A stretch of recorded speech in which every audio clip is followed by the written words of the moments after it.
Sir मेरे को PDF चाहिए होती है जो ये आप बनाते हो। ये दो टेलीग्राम चैनल है, एक तो ये वाला है स्किल IQ एजुकेशन, एक ये वाला है 3D लर्निंग एकेडमी, ठीक है। तो आप इनसे जो है जाके दोनों पे डाल देता हूं मैं, दोनों को आप ज्वाइन कर सकते हो। और अपना दूसरा चैनल भी है ये, इसको भी आप सब्सक्राइब कर सकते हो। और जो भी हमारी सीरीज वगैरह हैं इनसे आप जो भी मतलब आपको अच्छी लगती है वो सीरीज लेके आप अपना फायदा उठा सकते हो चीजों का, ठीक है। तो चलो स्टार्ट करो 23 सितंबर की पहली शिफ्ट को। क्या कहते हैं ये 25 क्वेश्चन। क्वेश्चन नंबर फर्स्ट कहता है कि एंटोनियम बताना होगा बेनेवोलेंट का। भाई आप लोगों से मैं रिक्वेस्ट करूंगा, आप इसका जवाब मुझे कमेंट बॉक्स में दे सकते हो क्योंकि आपको ये आता है, ठीक है। ऑप्शंस आपके सामने ये हैं, फिलेंथ्रोपिक, मैलिग्नेंट, काइंड और कंपैशनेट। तो भाई कमेंट बॉक्स आपका इंतजार कर रहा है, ठीक है। अगला क्वेश्चन है सेकंड, इसमें बताना है डायरेक्ट या इनडायरेक्ट कौन सा होगा। ही stated that he was feeling much better that day. अब देखो दैट के साथ इसने जोड़ रखा है ना, तो ये आपका इनडायरेक्ट है, तो आपने इसको डायरेक्ट लेके आना है। इसका उल्टा करोगे, ही स्टेटेड लिख दोगे, फिर ही के पास जाएगा तो भाई साहब ये जो है क्या कहेगा, ये कहेगा कि मैं फील कर रहा हूं ना। तो मैं फील कर रहा हूं, तो इसका मतलब आप ऑप्शन नंबर सी को हटा सकते हो, ठीक है। क्या कर सकते हो आप लोग, ऑप्शन नंबर सी को हटा दो, कोई दिक्कत नहीं होगी यहाँ पे। अच्छा फिर मेरा क्या आता है, वोज, अरे भाई इसी से उठा लेते ना।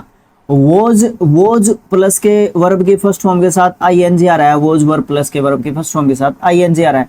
तो आप इसको सीधा का सीधा आप जो है काम पे लेके आ सकते हो, इसको जो है प्रेजेंट में लेके आ जाओ, तो एम फीलिंग पे आ जाओ ना। इज MR वर्ब के फर्स्ट फॉर्म के साथ आईएनजी।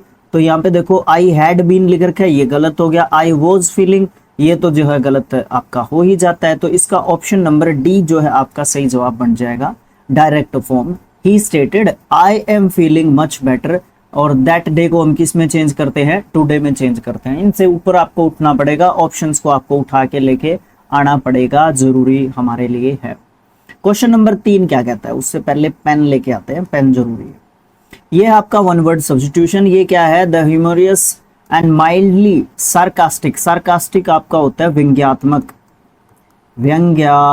व्यंग्यात्मक, ठीक है। आलोचनात्मक भी आप इसको बोल सकते हो, आलोचनात्मक, ठीक है। यूज ऑफ, इसका इसलिए है कि इंपॉर्टेंट वर्ड है, use of words to imply the opposite of what they normally mean. मतलब कहने का क्या होता है कि हम सोचते कई बार कुछ हैं और होता कई बार कुछ है, और फिर बाद में हमें ना क्या कहते हैं, भाई यही तो विडंबना है, यही तो समस्या है। तो उस चीज को हम कैसे बताते हैं, उसको हम कहते हैं आयरनी, विडंबना, ठीक है, विडंबना, ठीक है। पैराडॉक्स क्या होता है आपका, पैराडॉक्स आपको देखने को मिलता है विरोधाभास, ठीक है। आगे सरकाजम आपको पता है, सार्कास्टिक इसी से बना है। स्टेयर आपका क्या होता है, इसका मतलब होता है आलोचना बोल सकते हो, और एक और होता है इसका कटाक्ष, ठीक है। किसी की बुराई करना भी आप एक तरीके से बोल सकते हो। तो ऑप्शन नंबर बी आपका सही आंसर आपको मिल गया। क्वेश्चन नंबर 4 कहता है, पैराजंबल का क्वेश्चन है, तो चलो बिना किसी देरी के निकाल लेते हैं इसका आंसर, कोशिश करते हैं निकालने की। पहला सेंटेंस है, climate change poses a serious threat to global ecosystems. भाई मेरे रिकॉर्ड करते वीडियो, एंड ह्यूमन लाइवलीहुड्स। ये आपको नहीं दिखता होगा, मेरे स्क्रीन पे प्रॉब्लम आ रही है। तो क्लाइमेट जो चेंज है ना, वो पोजेस करता है एक सीरियस जो है सिचुएशन या थ्रेड को, जो ग्लोबल इकोसिस्टम और ह्यूमन के जो लाइवलीहुड से रिलेटेड है। राइजिंग टेम्परेचर, टेम्परेचर अगर बढ़ रहा होगा, have led to melting glaciers और अनप्रेडिक्टेबल वेदर पैटर्न्स। देखो अगर क्लाइमेट चेंज की बात हो रही है तो ये पहले नंबर पे ही रख लेता हूं मैं, ये दूसरे नंबर पे ही रख लेता हूं मैं, क्योंकि टेम्परेचर बढ़ेगा ना, इससे क्लाइमेट चेंज हो रहा है, तो ग्लोबल इकोसिस्टम भी खराब हो रहा है, ह्यूमन लाइवलीहुड भी खराब हो रही है। और जैसे जैसे टेम्परेचर बढ़ता जाएगा तो भाई मेल्ट हो रहे हैं ग्लेशियर्स, और अनप्रेडिक्टेबल वेदर पैटर्न्स आपको देखने को मिलेंगे। बारिश के समय पे बारिश नहीं होगी, गर्मी के समय पे बहुत ज्यादा गर्मी होगी, या गर्मी नहीं होगी बारिश हो जाएगी उस समय। तो ये सब अनसर्टन जो है वेदर पैटर्न्स आपको देखने को मिलेंगे। दीज इफेक्ट्स, कौन से इफेक्ट्स, यही इफेक्ट्स, तो ये तीसरे नंबर पे ही है, ये चौथे नंबर पे, ये 1 2 3 4 5, ये रहा ऑप्शन नंबर 4। देख लो, पढ़ लो, एक बार क्लियर कर लो क्या है। दीज इफेक्ट्स हाईलाइट, ये जो इफेक्ट है ना, ये हाईलाइट करते हैं किसको, अर्जेंसी को, किसकी, रिड्यूस करने की, किसको रिड्यूस करना पड़ेगा? कार्बन एमिशन को रिड्यूस करना पड़ेगा पूरे संसार को। इंटरनेशनल कोऑपरेशन के साथ ऐसा हो सकता है, नहीं तो आपको बहुत ज़्यादा जो है प्रॉब्लम क्रिएटेड मिलेगी, और उसका जो है इम्पैक्ट है ना कैसा होएगा, लॉन्ग टर्म उसका इम्पैक्ट होएगा, ठीक है, उसका प्रभाव बहुत ज़्यादा लंबे समय तक पड़ेगा, ठीक है। आगे क्वेश्चन नंबर आपको देखने को मिलता है नेक्स्ट 5। ये क्या कहता है? ये कहता है कि जो भी अंडरलाइन या बोल्ड वर्ड है ना, वर्ड का सेगमेंट है, सेंटेंस का सेगमेंट है, उसको है ना चेंज करके दिखाओ कि क्या आएगा उसकी जगह पे। Each of the candidates were asked, भाई वर नहीं आएगा यहाँ पे, आपका वॉज आएगा, ठीक है। जब भी आप बात करते हो ईच की, उसके बाद ऑफ लगा देते हो, उसके बाद आर्टिकल दे आता है, यहाँ पे आपका प्लूरल नाउन आता है, और ये पूरा का पूरा आपका सब्जेक्ट के तौर पे आता है। भाई सब्जेक्ट वर्ब एग्रीमेंट की वीडियो बना रखी है आपके दोनों चैनल पे है, 3D पे भी है, 3D पे इंग्लिश वर्जन से बना रखे हैं, आपके इंग्लिश एडिशन से, वर्जन नहीं एडिशन से आपके 111 रूल्स बना रखे हैं, आप एक वीडियो में भी डाल रखे हैं, 10-10 अलग अलग वीडियोस में भी डाल रखे हैं, 11 वीडियोस में। आप जैसे आपको देखना अच्छा लगता है वैसे आप देख सकते हो भाई, उसके बाद है ना आपका गलत नहीं होना क्वेश्चन, ठीक है। अच्छा फिर क्या होता है? फिर ये होता है जो ये सब्जेक्ट के तौर पे आता है ना, तो ये सिंगुलर सब्जेक्ट के रूप में गिना जाता है, तो इसके साथ प्लूरल वर्ब नहीं लगानी भाई, तो वॉज आस्क्ड आप इसका बोल दोगे, दिक्कत आपको बिल्कुल भी नहीं आनी चाहिए। अगला क्वेश्चन ये क्या है? ये वन वर्ड सब्स्टिट्यूशन है। ये कहता है a person who believes that all events are ultimately determined by causes external to the will. कहने का मतलब क्या है कि जो ऐसा व्यक्ति होता है, ये जो इनमें से एक है, ये विश्वास या बिलीफ की बात है, ये एक ऐसा व्यक्ति होता है जो विश्वास करता है कि सारी की सारी घटनाएं जो है ना अल्टीमेटली डिटरमाइंड है एक पावर के द्वारा, ठीक है, जो उसकी किस्मत में लिखा हुआ वही होगा।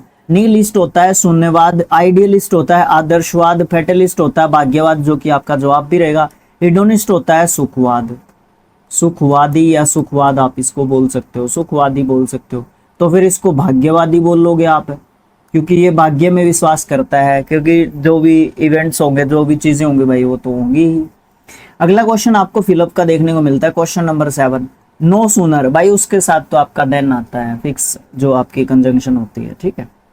इसमें मतलब दिक्कत ही मत लिया करो, एक आधे क्वेश्चन तो है ना ऐसा होता है कि देख लिया और बस आंख उसी के ऊपर जाएगी, भाई नो सूनर देख लिया ना तो मेरा उधर ही देखने को मिलेगा आपको ये, ठीक है, ओके।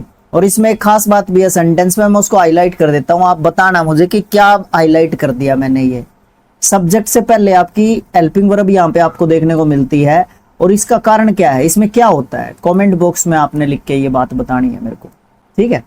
अगला क्वेश्चन नंबर 8 में सिनोनिम बताना है रैप्यूचर का।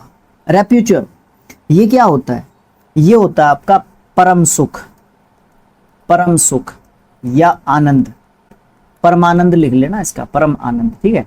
माइजरी, माइजरी आपका क्या होता है भाई, आसान ही तो है ये बात है। माइजरी का मतलब होता है दुख, सोरो भी आपके दुख होते हैं। एस्टेसी ये आपका सिनोनिम हो जाएगा इसके लिए, एस्टेसी, ठीक है, एस्टेसी।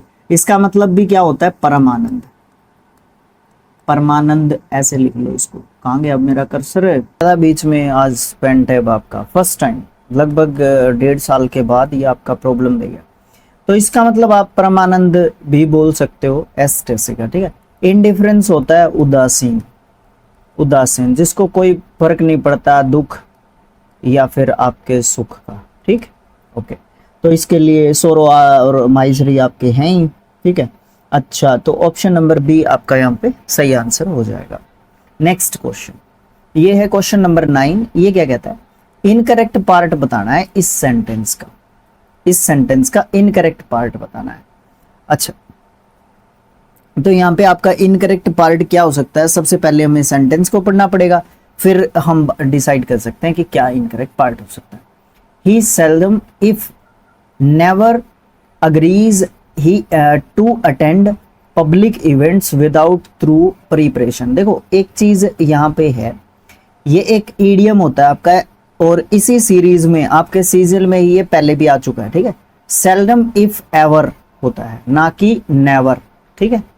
तो आपकी गलती कहाँ पे है, ऑप्शन नंबर बी में, ये नेवर नहीं आएगा, ये एवर आएगा, एवर, ठीक, ये गलती है। ये पहले भी आ चुका है, सीरियल में ही आ चुका है ये क्वेश्चन, ठीक है, आज से पहले। मुझे पर्टिकुलर शिफ्ट याद नहीं है कि किस शिफ्ट में था, लेकिन आ चुका है। क्वेश्चन नंबर 10 फिलअप है, स्पेलिंग के लिए बताना पड़ेगा। The detective's brilliant dash him to led him to the solution of the complex crime. Okay, ratiocination option number A ही आपका बिल्कुल सही है। ठीक है, इसका मतलब क्या होता है? बिल्कुल सटीक सोचना, बिल्कुल सटीक सोचना। ठीक है, अगर आप सही सोचेंगे, या आप एक और लिख सकते हो इसका, तर्क करना। ठीक है, तर्क करना, सही बात करना, सही बात करना। ठीक, ओके, इतने बोल सकते हो। तो सभी में सेम ही स्पेलिंग लिख रखी थी, इसके लिए कुछ ज्यादा हम एक्स्ट्रा एक्टिविटीज भी नहीं कर सकते। क्वेश्चन नंबर 11 आपका वॉइस का है, आपको देखना पड़ेगा आपका सेंटेंस कौन सा है, एक्टिव वॉइस है कि passive voice. They must have submitted the final report before the deadline. भाई कमेंट बॉक्स में आप आसानी से बता सकते हो। The final report must be submitted by them before the deadline. The report, मैं क्यों पढ़ रहा हूं, आप ही मुझे बताओगे ना कमेंट बॉक्स में लिख के। अगला क्वेश्चन जरूर डिस्कस कर सकते हैं हम लोग। क्वेश्चन नंबर 12 क्या कहता है? होमोनिम का क्वेश्चन है, देखो पहले। The architect used A transparent panel for the Skylight design. Skylight design के लिए उसने ट्रांसपेरेंट पैनल को यूज किया। सबसे पहले तो ट्रांसपेरेंट की स्पेलिंग याद कर लो, जिसके भी एग्जाम में आती है। ठीक है, अपने में तो आती है, सीजीएल में तो, और एसएससी में तो आती ही है, बैंकिंग में भी आती है। ध्यान रखना, बहुत सारे एग्जाम्स में आती नहीं है, बट ध्यान रखना इसका। अच्छा, ओके, तो स्काईलाइट के लिए यूज किया उसने पैनल। पैनल का मतलब क्या होगा? लकड़ी का टुकड़ा है यहाँ पे, एक लकड़ी का टुकड़ा बोल सकते हो आप इसको। ठीक है, जो क्या है, जो फ्लैट सरफेस का है, फ्लैट सरफेस का है। ठीक है, okay. The minister address the discussion panel. यहाँ पे पैनल अलग ही बात आ गई, ऑप्शन नंबर 1 में ही पैनल यहाँ पे सलाहकार समिति बोल सकते हो, सलाहकार समिति बोल देता हूं मैं इसको। ठीक है, okay. The carpenter installed a glass panel. यहाँ पे ग्लास का पैनल है। The builders examined A wooden panel. यहाँ पे वुडन पैनल है। The panel was polished. यहाँ पे पैनल को पॉलिश किया गया। तो तीनों जगह पे एक ही पैनल है, या चौथी जगह पे भी क्वेश्चन भी मिला लोगे तो एक ही पैनल है, लेकिन ऑप्शन नंबर 1 में अलग पैनल है। क्वेश्चन नंबर 13 भी फिलअप का है, चलो इसको भी देखो क्या है। While the students dash on their research projects, professor entered the lab. अच्छा, while है, अच्छा entered है, वर्ब की सेकंड फॉर्म उद आपका was, वर प्लस के वर्ब की फर्स्ट फॉर्म के साथ ing आएगा। स्टूडेंट्स है तो वर वर्किंग हो जाएगा। सिंपल टेंस पूछा है हम लोगों से। क्वेश्चन नंबर 14 है कॉमन एरर का। ये क्या कहता है? They are planning to build a research centre near the river where will scientists conduct environmental studies in the coming years.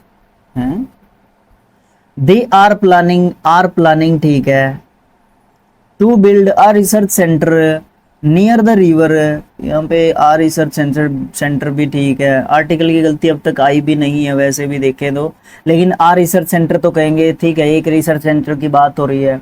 Where will scientist, हाँ, ये वेयर है ना, ये वेयर, ये क्वेश्चन थोड़ी ना पूछ रहा है, ये विल है ना, साइंटिस्ट्स के बाद आएगा। ये विल जो है साइंटिस्ट्स के बाद आएगा, ये आपका सब्जेक्ट है। ऐसा तब होता है जब क्वेश्चन पूछा जाता है, लेकिन यहाँ पे ये क्या है, यहाँ पे ये आपका एडजेक्टिव, छोड़ दो इस चीज को, छोड़ दो। यहाँ पे ये आपका क्या है, ये कनेक्टर है। ठीक है, ये कनेक्टर है, इसलिए आपका जो है क्या होगा, ये विल जो है आपके यहाँ पे, ये क्वेश्चन नहीं पूछ रहा, बस ये कहने की बात है, ये कहने की कोशिश कर रहा था मैं रिलेटिव प्रोनाउन में। ठीक है, ये कह दूं, ठीक, ओके। अच्छा, गलती कहाँ पे है? ऑप्शन नंबर 3 में, तो 3 आपका सी में दे रखा है। अगला क्वेश्चन है वॉइस का। ये क्या कहता है? ये कहता है the documents were being verified. देखो यहां से आप उठा सकते हो, वर बीइंग वेरीफाइड, तो इसके लिए आपको क्या उठाना पड़ेगा? वॉज वर प्लस के वर्ब की फर्स्ट फॉर्म के साथ ing। ये नहीं होगा, ये हो गया है, ये नहीं होगा, ये भी नहीं होगा। ऑप्शन नंबर 2 आपका यहाँ पे हो गया आंसर। ठीक है, the legal department was verifying the documents. Okay, ठीक है। अगला क्वेश्चन है आपका ईडीएम का। ये क्या कहता है? ये कहता है कि 16 क्वेश्चन है, play it by ear. Play it by ear का मतलब होता है to play a musical instrument without sheet music, नहीं। To listen carefully to a conversation, नहीं। To decide how to deal with a situation as it develops rather than by having fixing plan. हाँ, plan बनाने से पहले एक बार ये सोच लेना चाहिए कि इस सिचुएशन के साथ मैं कैसे डील करूंगा, कैसे मैं इस सिचुएशन से निपटूंगा, ठीक है। तो उससे पहले मुझे क्या कर लेना चाहिए, एक प्लान बना लेना चाहिए, नहीं तो मेरा क्या हो जाएगा, प्लान नहीं बनाया मैंने तो भाई सीधा एक्शन ले लिया तो बहुत गलत बात हो जाएगी। क्वेश्चन नंबर 17, स्पेलिंग बतानी है इसकी। अ person who can easily fooled, वो आपका कौन होता है, वो आपका क्रेडुलस होता है, DULOUS, क्रेडुलस होता है विश्वसनीय, जो आसानी से भरोसा कर लेता है। एक होता है गलीबल। अच्छा, एक ही अच्छा स्पेलिंग पूछी थी इसने, चलो छोड़ दो इसको, और भी 2-3 नाम बताने वाला था। इसको आप इसमें जो है आपकी स्पेलिंग कौन सी आपको जो है सही एक तरीके से देखने को मिलती है। यहाँ पे आपको सही आपकी स्पेलिंग कहाँ पे देखने को मिलेगी, आपको स्पेलिंग ए ऑप्शन में जो दे रखी है ना, ये सही है, GULLIBLE, ठीक है। अगला क्वेश्चन, जो आपका सेगमेंट अंडरलाइन या बोल्ड है ना, उसको सेंटेंस में दिया गया जो सेगमेंट है उसको ठीक करना है। She visits their grandparents, her grandparents in the country yard last month to help them with the harvest, does not their, ये गलत है, ये वाला देयर है ना, ये वाला देयर, इसको हर में चेंज करना है। विजिटेड हर पेरेंट्स, हाँ लास्ट मंथ लिख रखा है तो विजिटेड भी आएगा, विजिट्स नहीं आएगा। Visited her grand parents in the country side, option number 3 आपका सही है। भाई तरीके ढूंढने होते हैं, ध्यान से देखना होता है क्वेश्चंस को। क्वेश्चन जब तक नहीं समझा आंसर के पास भी नहीं जाएंगे हम। 19th क्वेश्चन है हमारा नरेशन का। ये कहता है Mayank complain I have lost my favourite pen. देखो ये आपका डायरेक्ट जो है आपका सेंटेंस है, इनडायरेक्ट इसको चेंज करना है। मयंक ने कंप्लेन कर दी, दैट उसके साथ लगा दो, आई जाएगा किसके पास, मयंक के पास। मयंक की जगह पे आप क्या लिख सकते हो, ही, ये हो सकता है, ये हो सकता है, ये हो सकता है। हैव लॉस्ट है तो हैड लॉस्ट हो जाएगा, ऑप्शन नंबर 3 में आपका दे रखा है, तो ये आपका सही जवाब हो जाता है। 20वां क्वेश्चन ये क्या कहता है, ये आपका ये कहता है कि कोरेंट पैराग्राफ में लेके आना। पैरा जंबल का क्वेश्चन आपको देखने को मिल रहा है, तो पढ़ो, हाईलाइटर उठाओ पहले तो। इमोशनल इंटेलिजेंस इनेबल्स, भाई ये मेरा पहले ही नंबर पे आ जाएगा। पहले नंबर पे कहाँ पे दे रखा है, ऑप्शन नंबर सी में दे रखा है, ठीक है। फिर भी कंफर्म करना है, हम तो समझ रहे हैं ना, पेपर में थोड़ी ना बैठे हैं। देखो इमोशनल जो इंटेलिजेंस होती है एनेबल करती है किसी भी इंडिविजुअल को मैनेज करने के लिए उसकी फीलिंग्स को और रिलेशनशिप्स को इफेक्टिवली। इसमें इन्वॉल्व होती है एम्पैथी, सेल्फ अवेयरनेस और इमोशनल रेगुलेशन। और एकेडमिक इंटेलिजेंस जो फोकस करती है अंडरस्टैंड करने पे किसी को, अपने आप को और दूसरों को, कि किस तरीके से आप मतलब समझने में मदद करती है वो चीज़। इस प्रकार से ये प्ले करती है क्रूशियल रोल लीडरशिप और टीम वर्क में। तो यही होगा 1 2 3 4 का ही सीक्वेंस आपका सही है। आगे आपको क्या देखने को मिलता है, आगे आपको देखने को मिल जाएगा भैया क्लोज टेस्ट, ठीक है। क्लोज टेस्ट में आपका क्या है, क्लोज टेस्ट में आपके जो है चीजें देखने को मिल रही हैं आपकी क्या बोलते हैं उनको, आपको उस तरीके से चीजें देखने को मिल रही है। एक फिलअप है 21 से, ये तो बता दूं 21 से लेके 25 तक आपके इसमें क्वेश्चंस होंगे और आपके फिलअप्स होंगे बीच बीच में। उन फिलअप्स को ही आपने क्या करना है, फिल करना है, ठीक है, ओके। अच्छा ये पैसेज नहीं, क्लोज टेस्ट में इसको कहना चाहूंगा, क्लोज टेस्ट की इसको संज्ञा देना चाहेंगे हम लोग, ठीक है। तो ये क्या करता है, ये हिस्ट्री के बारे में बात करता है और एक्चुअली राइटिंग हिस्ट्री के बारे में ही बात ये कर रहा है, ठीक है, ओके। देखो क्या है, ये कहता है writing history is not simply about recording facts, it is about shaping the past within a chosen framework. Framework होता है ढांचा, स्ट्रक्चर जिसको आप बोलते हो। Both reveals and hides. देखो जो हमारी हिस्ट्री होती है, हिस्ट्री जो लिखना होता है वो केवल और केवल आप तथ्यों की ही बात नहीं करते, उसमें सिर्फ फैक्ट्स की, संरचनात्मक फैक्ट्स की ही बात नहीं आप उसमें करते, उसको सिर्फ फैक्ट्स के रूप में ही दर्ज नहीं करना है। मतलब हम क्या करते हैं, हम चुन लेते हैं चीज़ों को, ठीक है। चोजन जो फ्रेमवर्क है ना, उसको हम एक तरीके से उजागर करने की कोशिश करते हैं। इसमें दोनों चीज़ें होती है, रिवील भी होता है और हाइड भी होता है। इसमें मतलब छुपी हुई बातें भी निकल के आती हैं और बहुत सारी बातें छुपी भी रह जाती हैं। एवरी अर्चिव, अर्चिव आपका क्या होता है, अभिलेखागार होता है, जहाँ पे बहुत सारी पुरानी चीज़ें रखी होती हैं। जो पुरानी चीज़ें, रिकॉर्ड्स, ओल्ड रिकॉर्ड्स या पास्ट इवेंट्स के रिकॉर्ड्स, क्रोनोलॉजी, समथिंग समथिंग आपका वहाँ पे होता है।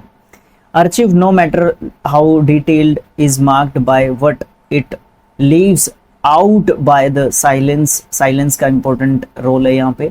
That give it authority. Memory, therefore, इसी को कर लेते हैं एक ही लाइन को पहले तो। मतलब क्या है कि जो भी अभिलेखागार है, चाहे कितना भी ज़्यादा वास्ट हो, बड़ा हो, विस्तृत हो, उसकी पहचान सिर्फ उन बातों से होगी जिनको वो छोड़ देता है, ठीक है। और जो साइलेंस है, जो मौन है, जो चुप्पी है, वो उनको क्या करते हैं, वो उनको अथॉरिटी देते हैं, वो उनको ताकत देते हैं, वो उनको एक मतलब अधिकार देते हैं, ठीक है। Memory therefore is not a fixed store house but a shifting negotiation between remembering and forgetting. कहने का मतलब क्या है, इसलिए जो मेमोरी है हमारी वो कोई स्थिर नहीं है, स्टैटिक नहीं है, ठीक है, फिक्स्ड नहीं है ना, बल्कि याद रखने और भूलने के बीच में एक बातचीत होती है, एक कॉन्वर्सेशन होती है, वो जो है ये है यहाँ पे, ठीक है। Okay, what seems factual often mirrors power itself an inscription that dash continuity where disruption once existed. अब यहाँ पे आप रिस्टोर्स रखोगे, कंस्ट्रक्ट्स रखोगे, फैब्रिकेट्स रखोगे या फिर कंसील्स आप एक तरीके से रखोगे। यहाँ पे पहले बात को समझने की कोशिश करते हैं कि बात क्या की जा रही है। देखो क्या कहने की कोशिश कर रहा है ये, What seems factual often mirrors, मतलब यहाँ पे ये कहने की बात की जा रही है कि जो भी तथ्यात्मक जो चीजें हमें लगती हैं, सेम्स प्रतीत होता है, लगता है, फैक्चुअल जो हमें ज्यादातर आमतौर पर हमें लगता है, ठीक है, एक्चुअल में फैक्चुअल कुछ भी चीज होती नहीं है, ऐसा राइटर का मानना एक तरीके से है। मतलब जो हमें लगता है ऐसा होता नहीं है, और ऐसा जो आपकी अथॉरिटी होती है ना, वही आपकी मानवाती है आपसे। अथॉरिटी मीन्स आपका गवर्नमेंट से रिलेट कर लो आप, ठीक है। जैसे अभी करंट में बीजेपी जो है आपकी है करंट में सत्ता में, ठीक है, तो बीजेपी ओरिएंटेड चीजें ही आपको दिखेंगी। सोशल मीडिया पे हो सकता है, और भी जगह पे हो सकता है। तो मीडिया में तो आप बात ही मत पूछो भाई, ठीक है। उसके लिए तो आप मेरा कमेंट्स बॉक्स फिल कर दोगे कि भैया आप बोल क्या रहे हो, ठीक है, उसके बारे में तो मुझे कुछ बोलना ही नहीं है। सोशल मीडिया पे तो चलो फिर भी हम लोग कैंपेन वगैरह कर लेते हैं, स्टूडेंट्स लोग, पेपर लीक हो गया, इस तरीके की चीज होगी। अन्यथा भाई आप मेन स्ट्रीम मीडिया पे, इलेक्ट्रॉनिक मीडिया पे तो आप भरोसा ही नहीं करते 1% भी। मैं तो चैनल ही नहीं देखता कभी भी, खुल्लम खुल्ला बोल रहा हूँ आप लोगों के सामने, ठीक है। ओके, तो यहाँ पे हमें किस चीज की जरूरत है, रिस्टोर करने की जरूरत तो शायद नहीं है, कंस्ट्रक्ट करने की जरूरत भी नहीं है, कंस्ट्रक्ट करने की बात भी यहाँ पे बिल्कुल नहीं चल रही। हाँ, फैब्रिकेट करने की बात चल रही है, ठीक है। फैब्रिकेट का मतलब होता है निरंतर हम एक जो है भ्रम में रहते हैं, ठीक है, कि तथ्यात्मक जो चीजें होती हैं लेकिन एक्चुअल में वो चीजें तथ्यात्मक नहीं होती हैं, ठीक है। ओके, ठीक है। अगला, the historians role is not to find pure origins. Historians का रोल ये नहीं है कि आप जो ओरिजिन्स हैं, जो वहां के ओरिजिनल हैं लोग या जो भी चीजें हैं, उनको ढूंढना उनका काम नहीं है, बट टू क्वेश्चन, उनका क्वेश्चन करना काम है। How those origins are constructed to see how beginnings are invented through repetition. कहने का मतलब क्या है कि उनका काम सिर्फ और सिर्फ ये नहीं है कि भैया ये चीज कैसे हुई आप बताओगे, हिस्ट्रियंस बताएंगे, नहीं, ये काम उनका नहीं है। उनका काम है क्वेश्चन पूछना कि ये चीज हो गई कैसे, ठीक है ना, ये चीज हो गई कैसे, और शुरुआत से ये चीज बार बार रिपीट कैसे हो रही है, तो ये चीज आपको बतानी पड़ेगी, वो वाली बात है। मीनिंग मतलब क्या है इस बात का, मीनिंग टू, उसका अर्थ भी बताना पड़ेगा। Meaning too is not found, अगर उसका जवाब भी नहीं मिलता, but dash emerging through a delicate dance of reference and reinterpretation. कहने का मतलब क्या है, कहने का मतलब ये है कि भाई अगर उनका जवाब नहीं भी मिलता, और होता क्या है, उसको जो है क्या किया जाता है, उस जवाब को बनाया जाता है, उस जवाब को क्रिएट किया जाता है। उस जवाब क्रिएटेड हो सकता है क्या? क्रिएटेड, एमर्जिंग, असेंबल्ड तो नहीं होगा। कंस्ट्रक्टेड, कंस्ट्रक्टेड, कंस्ट्रक्ट किया जा सकता है। उस जवाब को क्या किया जा सकता है? कंस्ट्रक्ट किया जा सकता है। क्या करने के थ्रू? भाई एक व्याख्या को दिखाने के लिए, एक रेफरेंस को देने के लिए, ठीक है, ओके, वो चीज जो है दिखाई जा सकती है। मतलब कंस्ट्रक्ट किया जा सकता है उस जवाब को दिखाने के लिए। मतलब ये हमने कोई क्वेश्चन पूछ लिया कि ये चीज हुई कैसे, तो फिर वो एक जवाब बना के बताएंगे कि हाँ ये चीज ऐसे हुई, ये हुआ, वो हुआ, इस तरीके की चीज, ठीक है। स्टूडेंट्स से पूछने की बजाय अथॉरिटी से पूछा जाना चाहिए, ठीक है। आगे, द आर्चिव में प्रिजर्व, जो आर्चिव है वो प्रिजर्व कर सकते हैं, है ना, संरक्षित कर सकते हैं चीजों को। बट इट ऑल्सो लिमिट्स, ये लिमिट भी करते हैं।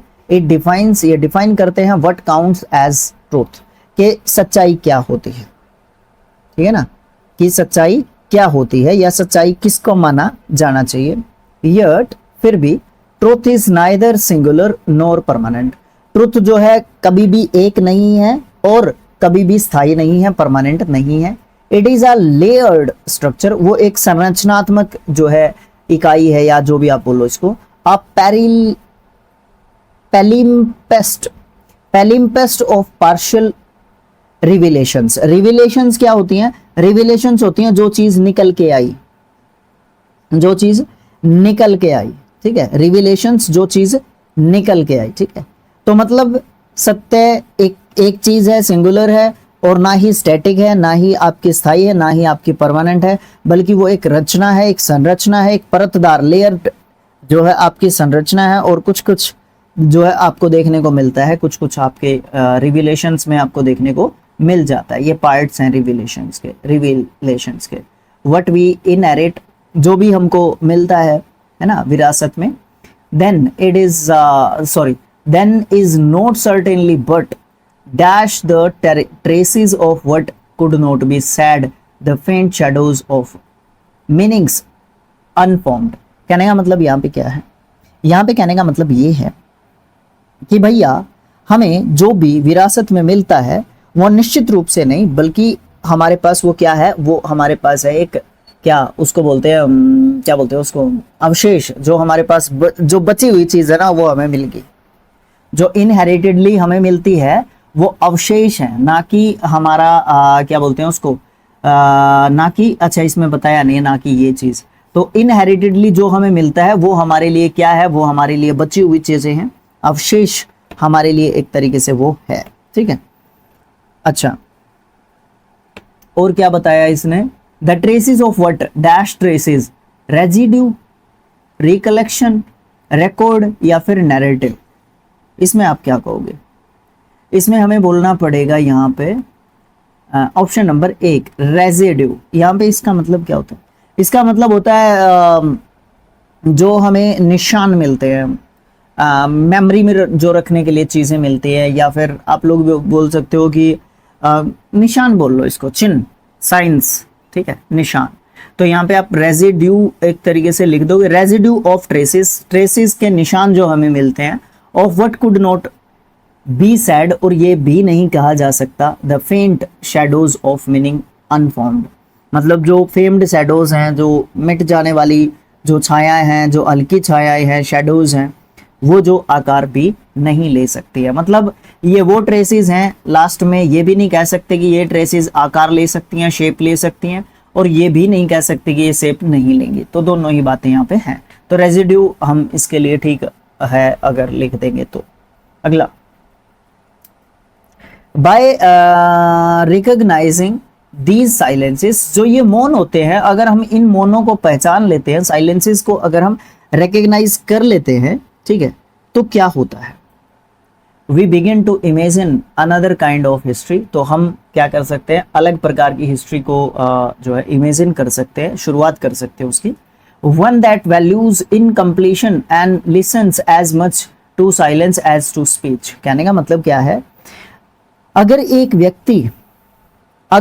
व्यक्ति किसी को सुनना जो है शुरू कर देता है, ठीक है, अगर एक व्यक्ति सुनना शुरू कर देता है और वो इनकम्प्लीशन मतलब ऐसी वैल्यूज जो कंप्लीट नहीं हुई हैं और वो सुनने का इच्छुक होता है, तो वो क्या कर लेता है, अगर वो सुनने का इच्छुक है तो वो क्या कर सकता है, दोनों चीज़ों को रिकग्नाइज कर सकता है, एक तो आपके जो है साइलेंस को और दूसरा आपकी जो स्पीच है उसको, ठीक है। साइलेंस और स्पीच दोनों को रिकग्नाइज कर लेता है। इसका मतलब क्या है, इसका मतलब ये कहना चाहता है राइटर हमारा कि भैया अगर आप इनकम्प्लीट वैल्यूज को जो है देख सकते हो, पहचान सकते हो, तो आप बिना बोले भी चीज़ों को समझ सकते हो, ठीक है। बिना बोले भी आप चीज़ों को समझ सकते हो, रिकग्नाइज कर सकते हो। उसके लिए जो है चीज़ों को आपको मतलब जो हिस्ट्री से रिलेटेड हमें डॉट्स दिए जाते हैं, उन डॉट्स को कनेक्ट करने में हमें आसानी बिल्कुल होती है। Such a history remains open and alive at its boundaries. इस प्रकार से जो हिस्ट्री है ना वो हमेशा खुली रहती है और जिंदा रहती है। उसकी जो बाउंड्रीज हैं वो रिफ्यूजिंग क्लोजर, वो क्लोजर को क्या करती है, रिफ्यूज कर देती है। समापन कभी भी नहीं होता है, इसलिए जो भी चीज़ें आज हो रही हैं वो कल हिस्ट्री बन जाएंगी, ठीक है। ओके, आगे, for only in incompleteness the can the past continue to dash, to plus के वर्ब की फर्स्ट फॉर्म, वैनिश भी फर्स्ट फॉर्म है, रिजोनेट भी फर्स्ट फॉर्म है, कंक्लूड भी फर्स्ट फॉर्म है, ट्रांसफॉर्म भी फर्स्ट फॉर्म है। इसमें हम लोग बोल देंगे रेजोन्यूट, रेजोन्यूट। अच्छा, कैसे होएगा आगे हम देखते हैं इसको कैसे बोलेंगे। देखो हमने यहाँ पे क्या बोल दिया, रेजोनेट बोल दिया, ठीक है। ओके, अच्छा क्या कर रहे हैं हम लोग, for only incompleteness can the past continue to resonate resisting total explanation and inviting new engagement. कहने का मतलब यहाँ पे क्या है भैया का, सर का, यहाँ पे कहने का मतलब ये है कि अगर वो जो हिस्ट्री है उसकी सीमाएं खुली रहती हैं और जीवित रहती हैं और कभी भी समापन वहाँ पे घोषित नहीं किया जाता है। क्यों नहीं किया जाता है, क्योंकि सिर्फ और सिर्फ इनकम्प्लीटनेस में ही अतीत रहता है, इनकम्प्लीटनेस में ही अतीत कंटिन्यू एक तरीके से रहता है, पास्ट जो है जिंदा रहता है, ठीक है। अच्छा, रेजोन्यूट का मतलब क्या होता है, रेजोन्यूट का मतलब ये होता है कि जो प्रेजेंट और हमारा पास्ट होता है उसका आपस में इन्फ्लुएंस, प्रभाव एक तरीके से आपको क्या देखने को मिलता है, वो रेजोन्यूट एक तरीके से हमारा दिखाता है। ओके, अच्छा, तो जो हमारी इनकम्प्लीटनेस है, सिर्फ और सिर्फ इनकम्प्लीटनेस में भी, इनकम्प्लीटनेस में ही मतलब अपूर्णता, वेरी गुड, अच्छा वर्ड याद है, अपूर्णता में ही हमारा जो अतीत है वो क्या होता है, गूंजता रहता है, चलता रहता है और उसकी पूरी व्याख्या करने का विरोध करता है और नए जुड़ाव को क्या करता है, इनवाइट करता है, एंगेजमेंट देता है उसको, ठीक है। ओके, लास्ट जो लाइनें हैं आपकी वो और देख लेते हैं। इन दैट पोज, और जो ये पोज होता है कुछ समय के लिए, जो पास्ट एंड प्रेजेंट के बीच में होता है, ठीक है, ये जो यहाँ पे पोज आपका होता है, between knowing and not knowing, किसके बीच में, जानने और ना जानने के बीच में, क्योंकि पास्ट के बारे में हम आज जानना चाहते हैं प्रेजेंट में, तो ये जो पोज होता है जानना और ना जानना। History becomes not a record of what was, तो हिस्ट्री जो है वो क्या होती है, वो इतिहास में जो है दर्ज नहीं कर पाता कि क्या था क्या नहीं था, ठीक है, क्या था क्या नहीं था, but a dash of what might still be, मतलब वो ये सोच सकता है, वो ये संभावना देख सकता है। तो इसलिए आपका रिपीटेशन, रिफ्लेक्शन एंड मॉन्यूमेंट नहीं है, पॉसिबिलिटी है, वो ये संभावना देख सकता है कि क्या हो सकता है, ठीक है, बल्कि उस संभावना का रूप ले सकता है जो अभी हो सकती है, ठीक है। भाई हम क्या उसके बारे में जानते हैं, क्या उसके बारे में नहीं जानते हैं, वो एक अलग चीज, अलग मैटर के रूप में हमारे सामने प्रेजेंट रहता है, ठीक है। सितंबर का ये जो है सेकंड शिफ्ट यहाँ पे रहने वाला है। पहला क्वेश्चन क्या कहता है, पहला क्वेश्चन कहता है कि एंटोनियम बताओ हमें इस वर्ड का, जो हमारा यहाँ पे ये वर्ड लिखा हुआ है, इम्पेरियस। इम्पेरियस का मतलब आप जो है ऐसे ही देख लेना, ठीक है, मैं ऐसे लिख नहीं पाऊँगा सबके मतलब, ऐसे ही आप जो है देख सकते हो, ठीक है। इम्पेरियस का मतलब होता है जो एडजेक्टिव वर्ड है, ये एक बात तो ये है, इसका मतलब होता है घमंड वाले तरीके से, ठीक है, घमंड वाले तरीके से आप इसको ले सकते हो। एक तरीके से इसका एंटोनियम बताना है तो एरोगेंट भी घमंडी होता है आपका, ठीक है। सबमिसिव आपका विनम्र होता है, विनम्र, ठीक है, विनम्र जो शांत व्यक्ति होता है। डोमिनियरिंग डोमिनेट करता है। ओवर बियरिंग जो जिसको सहन करना बहुत ही मुश्किल काम होता है, तो ऑप्शन नंबर जो है आपका सी यहाँ पे बिल्कुल करेक्ट जो है सही आंसर हो जाएगा। अगला क्वेश्चन क्या है? अगला क्वेश्चन हमारा ये कहता है, सेकंड क्वेश्चन हमारा ईडियम का है। इसमें क्या है idiom? Come up Trump's. Trump आपको पता ही है, बहुत ही ज़बरदस्त इंसान है, इस धरती का सबसे ज़बरदस्त इंसान है, ठीक है। तो कम अप ट्रम्प्स, इसका मतलब क्या होता है? जब भी कोई चीज़ अचानक से हमें जब भी कोई फ़ायदा एक तरीके से मिल जाता है, जब भी हमें अचानक से कोई फ़ायदा मिल जाता है तो उसको कम अप ट्रम्प्स जो है बोलते हैं। अब जैसे ट्रम्प है, अचानक से कुछ भी बोल देते हैं, ऐसे ही उनकी चीज़ें चलती रहती हैं। तो क्या है? फेल अनएक्सपेक्टेडली, सक्सीड अनएक्सपेक्टेडली और achieve a desired result. Okay, option number B आपका जो है बिल्कुल सही आंसर हो जाएगा। कोई दिक्कत वाली बात यहाँ पे लगता नहीं है मुझे है, ठीक है। आगे चलो भाई, स्क्रीन फ़ोन की भी काम नहीं कर रही। क्या है तीसरा क्वेश्चन? ये कहता है फिर से एक इडियम है, शन समवन।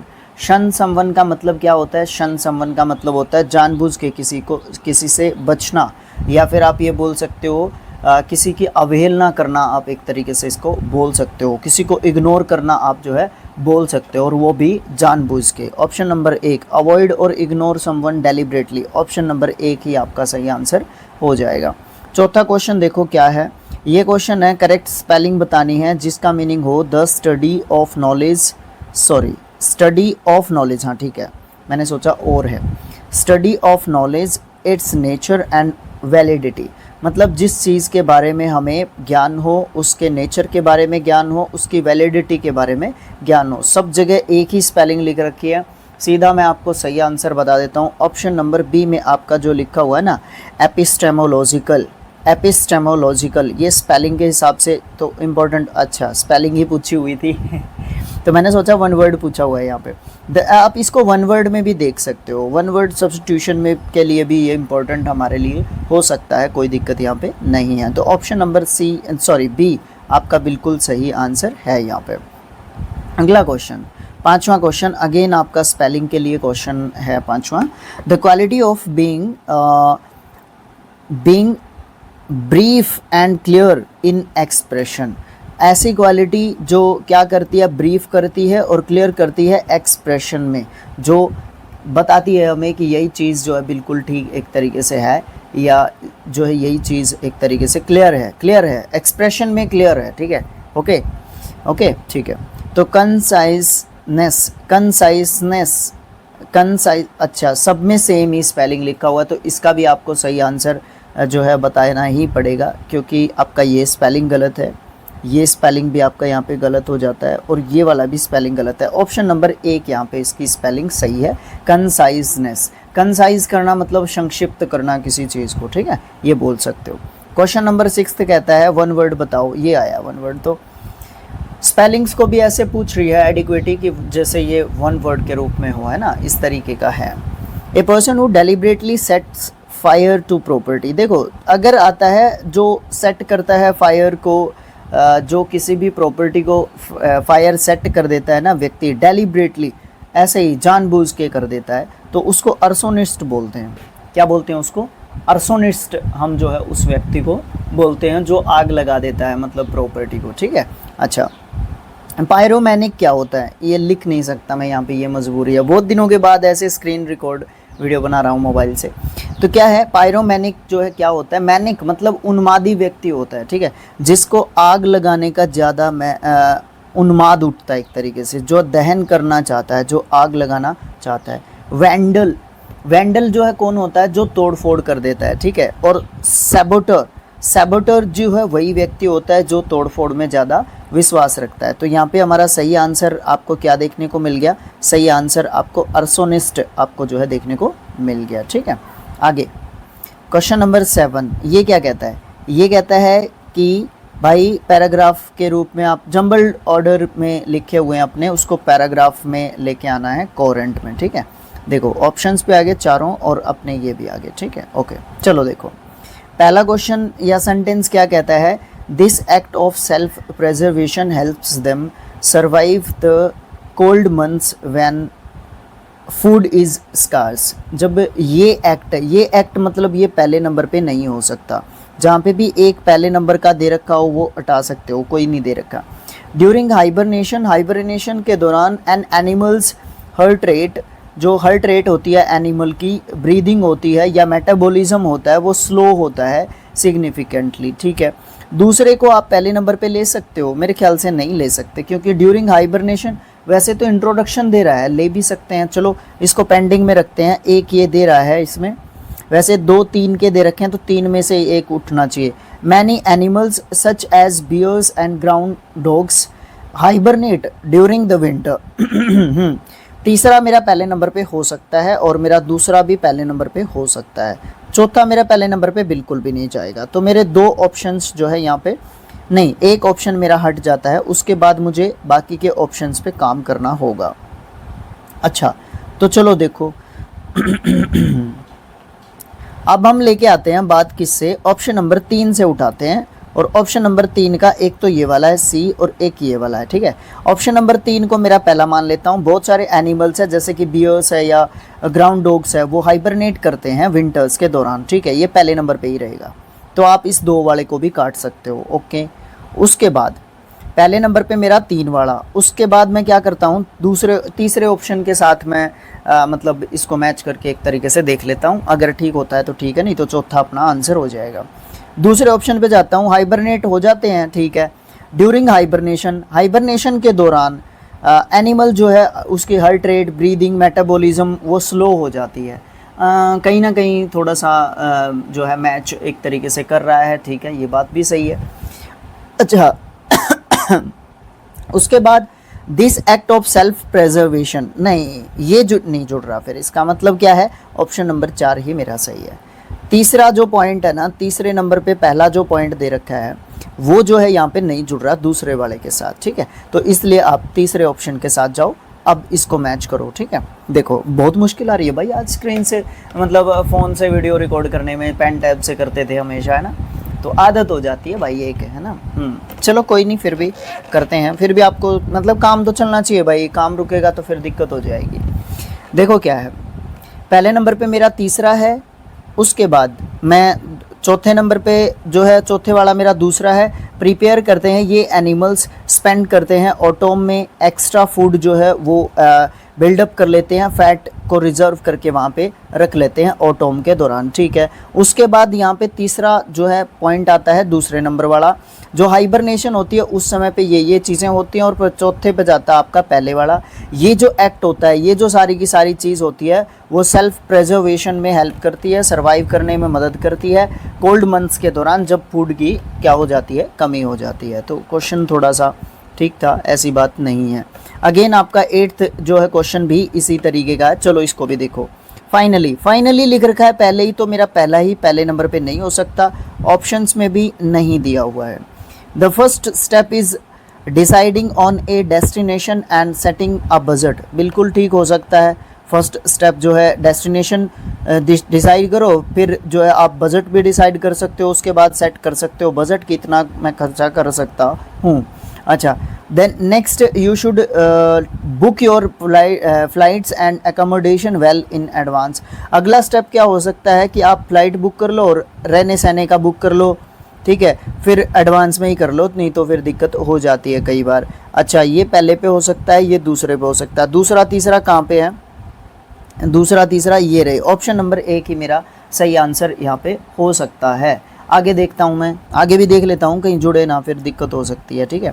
अच्छा, फिर क्या है, careful planning is essential for smooth and stress free vocation. Careful जो प्लानिंग होती है, यहाँ से समझ में आया, प्लानिंग के बारे में बात चल रही है कि आप जो है उसके बारे में बात करो, किसके बारे में, टूर के बारे में बात करो। तो केयरफुल प्लानिंग करोगे आप किसी भी टूर के लिए, वो स्मूथ और स्ट्रेस फ्री वोकेशन के लिए इम्पोर्टेंट होती है। तो पहले नंबर पे मेरा केयरफुल प्लानिंग होगा। पहले मैं प्लानिंग करूँगा, उसके बाद मैं क्या करूँगा, उसके बाद मैं जो है क्या करूँगा, टिकट्स वगैरह बुक करूँ, उसके बाद मैं जो है क्या करता हूँ, बजट डिसाइड कर लेता हूँ और डेस्टिनेशन डिसाइड कर लेता हूँ। चौथे के बाद दूसरा, यानी कि ऑप्शन नंबर बी जो है मेरा सही आंसर यहाँ पे रहने वाला है, ठीक है। जोड़ना चाहोगे सबको, जोड़ लो एक बार। प्लानिंग कर ली, उसके बाद मैंने क्या कर लिया, उसके बाद मैंने पहले स्टेप पे गया, मैं डेस्टिनेशन और बजट सेट कर लिया। उसके बाद फिर मैंने क्या कर लिया, फ़्लाइट्स और एकोमोडेशन बुक कर लिया। उसके बाद मैं फाइनली पैक कर लेता हूँ अपना सामान और ट्रिप के लिए निकल जाता हूँ। अगला क्वेश्चन है 9th। ये क्या कहता है, ये कहता है कि वन वर्ड बताओ a speech delivered without any prior preparation. इसके लिए कमेंट बॉक्स आपके पास है, उसमें आपने इसका जवाब देना पड़ेगा, नहीं तो भैया गलत बात हो जाएगी।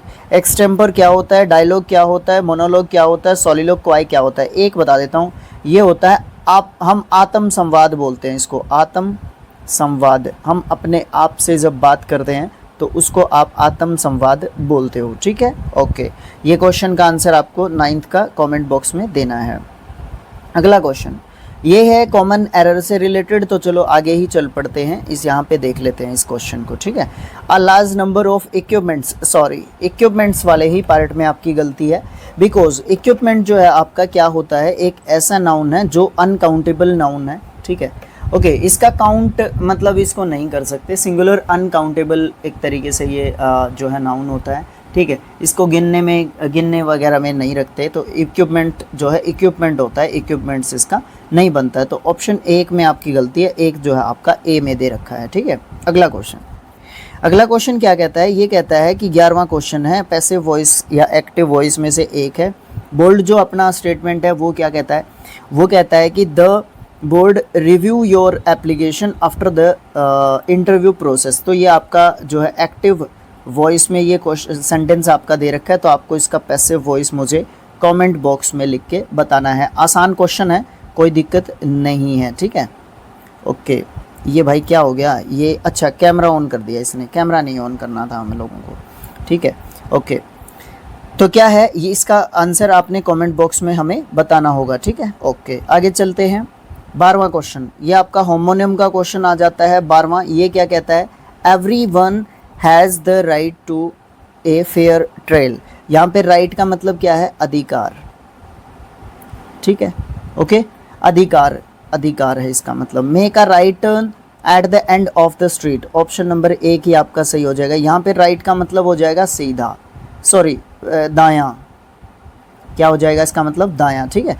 सी fought for her right to vote, यहाँ पे भी अधिकार है, इसका मतलब you are admin your legal rights, यहाँ पे राइट्स मतलब अधिकारों की बात हो रही है। To refuse, it is the right of every citizen to speak freely, यहाँ पे भी राइट का मतलब अधिकार है। तो ऑप्शन नंबर ए आपका सही आंसर हो जाता है। अगला क्वेश्चन 13वां, ये क्या कहता है, ये भी आपका वॉइस का क्वेश्चन है। ये हमारी ही रिस्पॉन्सिबिलिटी है कि आपका जो क्वेश्चन है ना वो आपका किस में दे रखा है, ठीक है। तो ये ढूंढना हमारा ही काम लगा दिया इन्होंने, चलो कोई नहीं, फिर भी ढूंढते हैं, कोई दिक्कत नहीं है, ठीक है। ओके, चलो देखो क्या बोला इसने, देखो क्या बोला इसने, बोला the documents were believed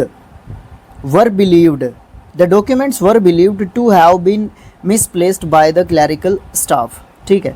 documents जो है ना वो आपके वर बिलीव्ड है, इसका मतलब ये आपका पैसिव वॉइस में है, तो इसका एक्टिव वॉइस में हमें जाना होगा। वर्ब के साथ वर्ब की थर्ड फॉर्म लगा रखी है, तो आप देखोगे सीधा सीधा अटैक करने के लिए जाओगे, चारों ऑप्शन से एक साथ आ जाएंगे, आ गए हैं, ठीक है। देखो the clerical staff had misplaced, इसको काट दो, कोई ज़रूरत नहीं है। It was believed that the clerical staff misplaced the documents, इसको पेंडिंग में रखो, ये आंसर हो सकता है। The clerical staff were believed same नहीं हो सकता, आप इसको हटा दो, ठीक है। ओके, इट वॉज बिलीव्ड, हाँ ये भी हो सकता answer. The documents were misplaced by the clerical, जो है आपके by the clerical staff, B या फिर आपका डी, अब इनमें से क्लियर कर लो, बी या फिर आपका डी ऑप्शन होगा। इट वॉज बिलीव्ड, ये तो आपका रहने ही वाला है, ठीक है।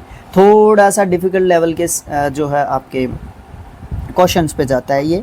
अच्छा, फिर देखो एक गलती यहाँ पे, अब चीज़ें साथ नहीं हो सकती ना। देखो लास्ट वाला जो ऑप्शन है ना उसको लास्ट में से देखो, यहाँ से मैं यहाँ पे ये कर नहीं सकता ना, ये यहीं पे आएगा फिर वो आपका were misplaced by the clerical staff, ये चीज़ गलत हो जाती है यहाँ पे, ये वाली जो लास्ट में लिख रखी है, ठीक है। तो इसलिए आपका ऑप्शन नंबर बी सही है। It was believed the clerical staff यहाँ पे सब्जेक्ट के रूप में जाता है इसके लिए, ठीक है। पास्ट में था इसलिए इट वॉज बिलीव्ड आएगा, ठीक है। ओके है, ये वाली चीज़ है। थोड़ा सा क्वेश्चन अटपटा था, उसके ऊपर थोड़ा सा ध्यान देने की हमें एक तरीके से ज़रूरत थी, और हमने उसके ऊपर थोड़ा सा ध्यान दिया और उसको हमने पकड़ लिया। अब आप क्या आते हैं आपके क्वेश्चन 14 से 18 तक 5 क्वेश्चंस। यहाँ पे आपका आता है कॉम्प्रिहेंशन। इसको पढ़ लो, इसको पढ़ने के बाद हमें पता चलेगा कि हम चीज़ें कैसे कर सकते हैं। चलो देखो भाई क्या है कैसे है, देखो क्या चीज़ है। यहाँ पे हमें कहा the prospect of establishing permanent human settlements on Mars. Mars पे ह्यूमन सेटलमेंट बनाने की बात हो रही है, परमानेंट रिहाइश करने की एक तरीके से बात हो रही है मार्स के ऊपर, ठीक है।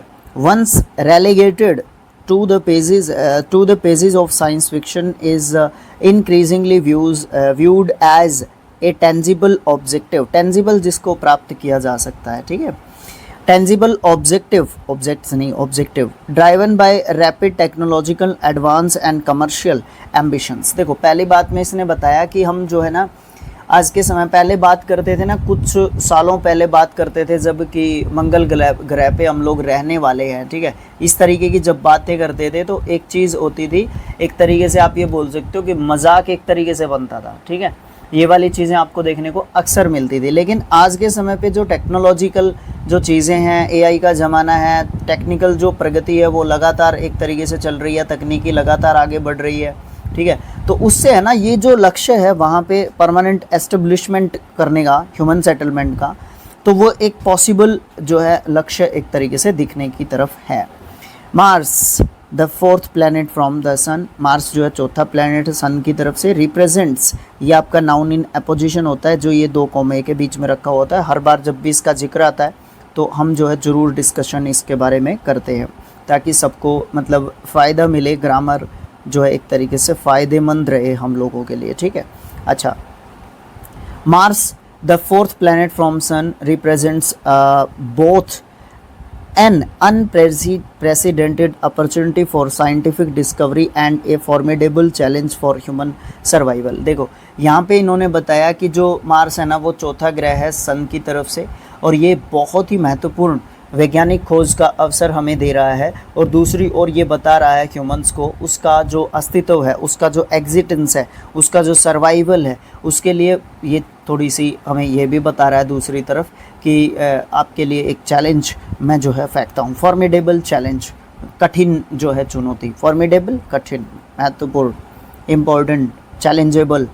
Programmes led by NASA. NASA जो प्रोग्राम्स लेड कर रही है in tandem with private enterprises. SpaceX जो एलोन मस्क की कंपनी है, स्पेस एक्स के साथ मिलके जो आपकी जो नासा अमेरिका की जो कंपनी है, नेशनल एरोनॉटिक्स स्पेस एजेंसी, ठीक है, ओके, ये सरकारी कंपनी है, ये आपकी एलोन मस्क की जो है कंपनी आपको देखने को मिलती है।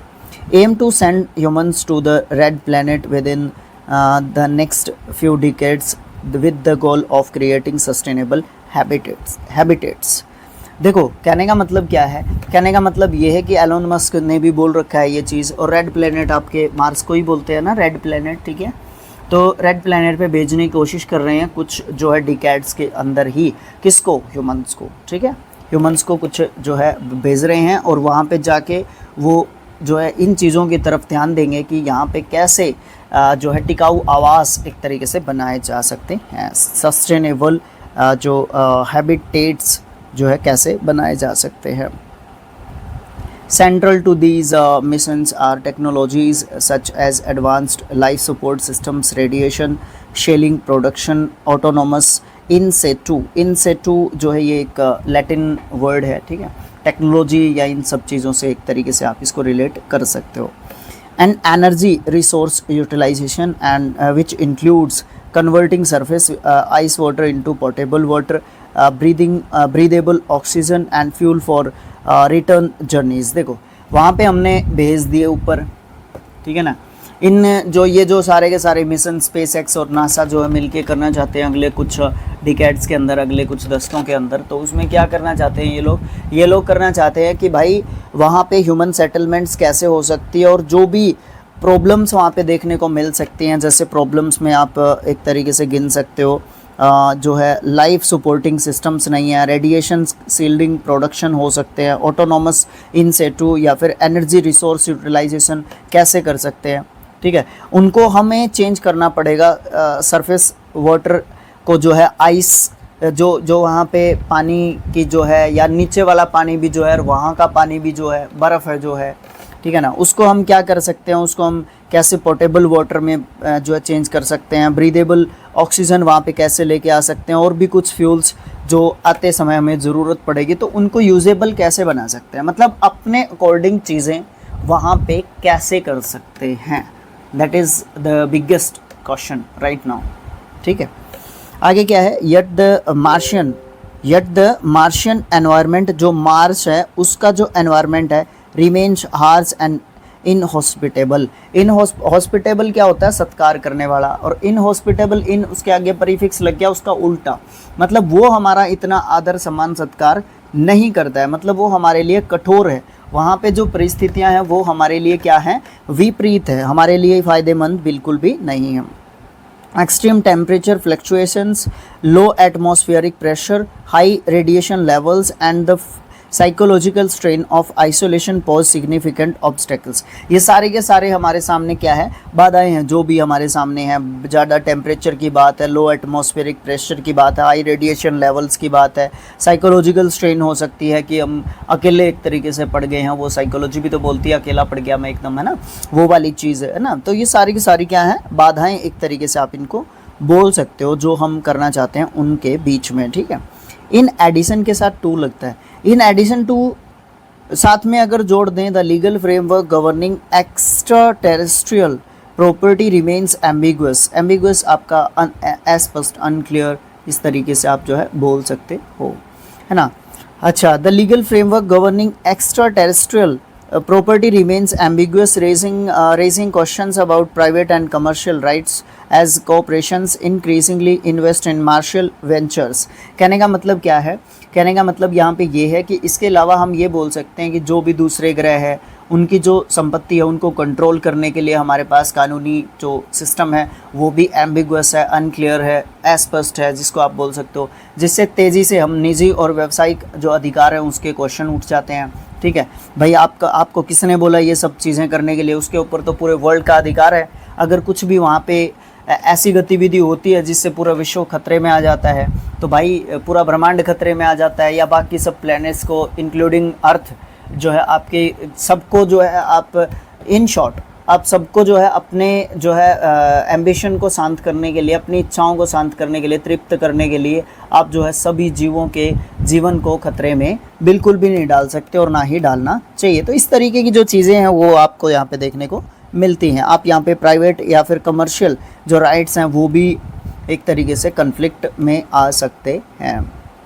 Despite these challenges, इन के चैलेंजेस के साथ साथ the combination of international collaboration, जो इंटरनेशनल कोलेब्रेशन का जो कॉम्बिनेशन है, इंटरनेशनल जो सहयोग है, अंतर्राष्ट्रीय सहयोग है, ठीक है, इसमें पब्लिक इन्वेस्टमेंट की बात करते हो या प्राइवेट इनोवेशन की बात करते हो, steadily moves humanity closer to realising the dream of interplanetary habitation. देखो कहने का मतलब क्या है, ये सब चुनौतियां हैं। अंतर्राष्ट्रीय सहयोग की बात करते हो, सार्वजनिक निवेश की बात करते हो, निजी नवाचार की बात करते हो, आप लोग इन सब को मिला के मानवता जो है, ह्यूमैनिटी जो है, उसको धीरे धीरे आप जो है क्या कर सकते हो, अपने सपने को साकार करने के करीब ला सकते हो। सारी की सारी चीज़ों के बावजूद आपको फिर क्या करना पड़ेगा, सब में बैलेंस करके चलना पड़ेगा। While fully self-sufficient colonies may remain decades away, the scientific, technological and political groundwork is steadily aligning, making the notion of living on Mars increasingly plausible। Plausible मतलब possible, संभावना। तो मतलब ये सारी जो चीज़ें हैं पूरे तरीके से आप आत्मनिर्भर कॉलोनियाँ वहाँ पे स्थापित कर सकते हो। दशकों दूर हो सकती हैं ये सब बातें, लेकिन फिर भी वैज्ञानिक, तकनीकी या फिर राजनीतिक आधार पर धीरे धीरे हम एकजुट हो सकते हैं और मंगल ग्रह पर जो रहने की हमारी जो चेष्टा है, इच्छा है, एम्बिशन है, उसको हम जो है संभावना में लेके आ सकते हैं। धीरे धीरे वो पॉसिबल हो सकती है, ठीक है। तो ये सारा का सारा आपका क्या था, ये सारा का सारा आपका कॉम्प्रिहेंशन पैसेज था। अब इससे रिलेटेड कुछ क्वेश्चंस को डिस्कस करने की कोशिश हम लोग कर लेते हैं, ठीक है। ओके, चलो क्वेश्चन नंबर 14 to 18 आपको देखने को मिलेंगे, इससे रिलेटेड 5 क्वेश्चंस। चलो देखो, what does the author imply increasing viewed as a tangible objective. मतलब जो हमारी सोच किस तरीके की है, हम जो है क्या करना चाहते हैं, हम मार्स के ऊपर जो है जाना चाहते हैं और उस चीज़ को हम क्या करना चाहते हैं, सच में मार्स के ऊपर कॉलोनी एक तरीके से बनाना चाहते हैं। तो वो जो ऑब्जेक्टिव है ना वो हमारा टेंजिबल एक तरीके से हो सकता है। मार्स कॉलोनाइजेशन इज़ इम्पॉसिबल, नहीं वो इम्पॉसिबल नहीं है, वो कहीं ना कहीं असलियत में हो सकता है। Mars exploration is distant dream, distant मतलब दूर नहीं है, ऐसा भी नहीं बोल सकते। अकॉर्डिंग टू द पैसेज आपको चलना एक तरीके से पड़ता है, right. Mars colonisation is become realistic, बिल्कुल ऑप्शन नंबर सी आपका बिल्कुल सही आंसर यहाँ पे है।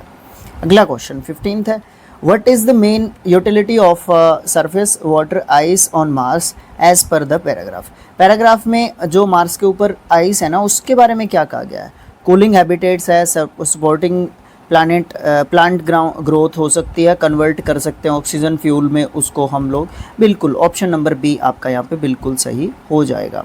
अगला क्वेश्चन है 16th, ये कहता है, नोट के ऊपर मैंने फोकस कर दिया, पीडीएफ में भी आपको सेम चीज़ें मिलती हैं क्योंकि यही चीज़ आपका A4 उसमें A4 जो है साइज़ में आपको देखने को मिलता है आपका पीडीएफ, ठीक है। तो इसमें जो है कहीं भी दिक्कत आपको नहीं देखने को मिलेगी, तो सेम चीज़ आपको मिलती है, इसलिए मैंने इसको डार्क कर दिया है कि आपका नोट के ऊपर ध्यान जाए। एक्चुअल में पेपर में ऐसा कुछ हमारे साथ होता नहीं है तो हम गलतियाँ कर देते हैं वहाँ पे। अच्छा, इनमें से कौन सा है जो मेंशन नहीं किया गया है चैलेंज मार्शियन जो हैबिटेशन है उसके लिए। मार्शियन हैबिटेशन के लिए चैलेंज कौन सा नहीं है, एक्सट्रीम टेम्परेचर फ्लक्चुएशन होती है, कोई चैलेंज नहीं है ये। लैक ऑफ ब्रीदेबल एटमॉस्फेयर है, कोई चैलेंज नहीं है। हाई रेडिएशन लेवल्स है, कोई चैलेंज नहीं है। फ्लोरा और फना की तो बात ही नहीं हुई, ये तो कोई चैलेंज ही नहीं है। जो वहाँ का फ्लोरा और फना है, वहाँ के जो एनिमल्स या क्रिएचर्स या फिर वेजिटेशंस जो भी वहाँ पे है ना, तो उनको कोई दिक्कत नहीं आने वाली है या उनकी वजह से हमें कोई दिक्कत नहीं आती है। हालांकि हम उनके लिए प्रॉब्लम क्रिएट कर सकते हैं, ये बात मैं अपनी तरफ से बोल रहा हूँ, ठीक है। हम उनके लिए प्रॉब्लम क्रिएट कर सकते हैं बट वो हमारे लिए कोई भी प्रॉब्लम क्रिएट नहीं करते हैं, ठीक है। तो नोट पूछा था। 17th क्वेश्चन है, विच प्रोग्राम और enterprise is associated with sending human on Mars. इसका आंसर आप मुझे कमेंट बॉक्स में दे रहे हो, ऐसी कौन सी कंपनी है जो भेज रही है। 18वां क्वेश्चन, 5वां क्वेश्चन आपका है पैसेज से related. Why does the author mention legal ambiguities regarding extra terrestrial property. Extra terrestrial property से रिलेटेड जो एम्बिग्विटीज हैं लीगल, वो कौन सी है, वो कौन सी है, एक बतानी पड़ेगी। तो 4 ऑप्शंस आपके सामने हैं। To highlight commercial and ownership concerns. Ownership और कमर्शियल जो क्या बात है, वो जो क्या बोलते हैं उसको, कंसर्न्स हैं, वो है, बिल्कुल है, यही बात है। तीन ऑप्शंस पढ़ के देखना चाहेंगे सर, हम देख सकते हो। एनकरेज करना इंटरनेशनल और साइंटिफिक कोऑपरेशन को, ये तो है ही नहीं कोई दिक्कत। एम्फेसाइज करना एस्ट्रोनॉट को सेफली, ये सेफ्टी देखना उनकी, ये तो कोई दिक्कत नहीं है। रिस्ट्रिक्ट करना रिस्ट्रिक्ट ट्रैवल टू मार्स, ये भी कोई दिक्कत नहीं है। दिक्कत ऑनरशिप कंसर्न्स की है और कमर्शियल जो हाईलाइट होते हैं उसके बारे में जो है काफ़ी चिंता आपको देखने को मिल सकती है। आगे हमसे क्या पूछा है, क्वेश्चन नंबर 19 में हमसे पूछा है कि अंडरलाइन या फिर बोल्ड जो सेगमेंट है ना इस सेंटेंस में, उसके लिए हम क्या उसको कैसे रिप्लेस कर सकते हैं। C advice to her friend, ये टू नहीं आएगा भाई यहाँ पे, ठीक है।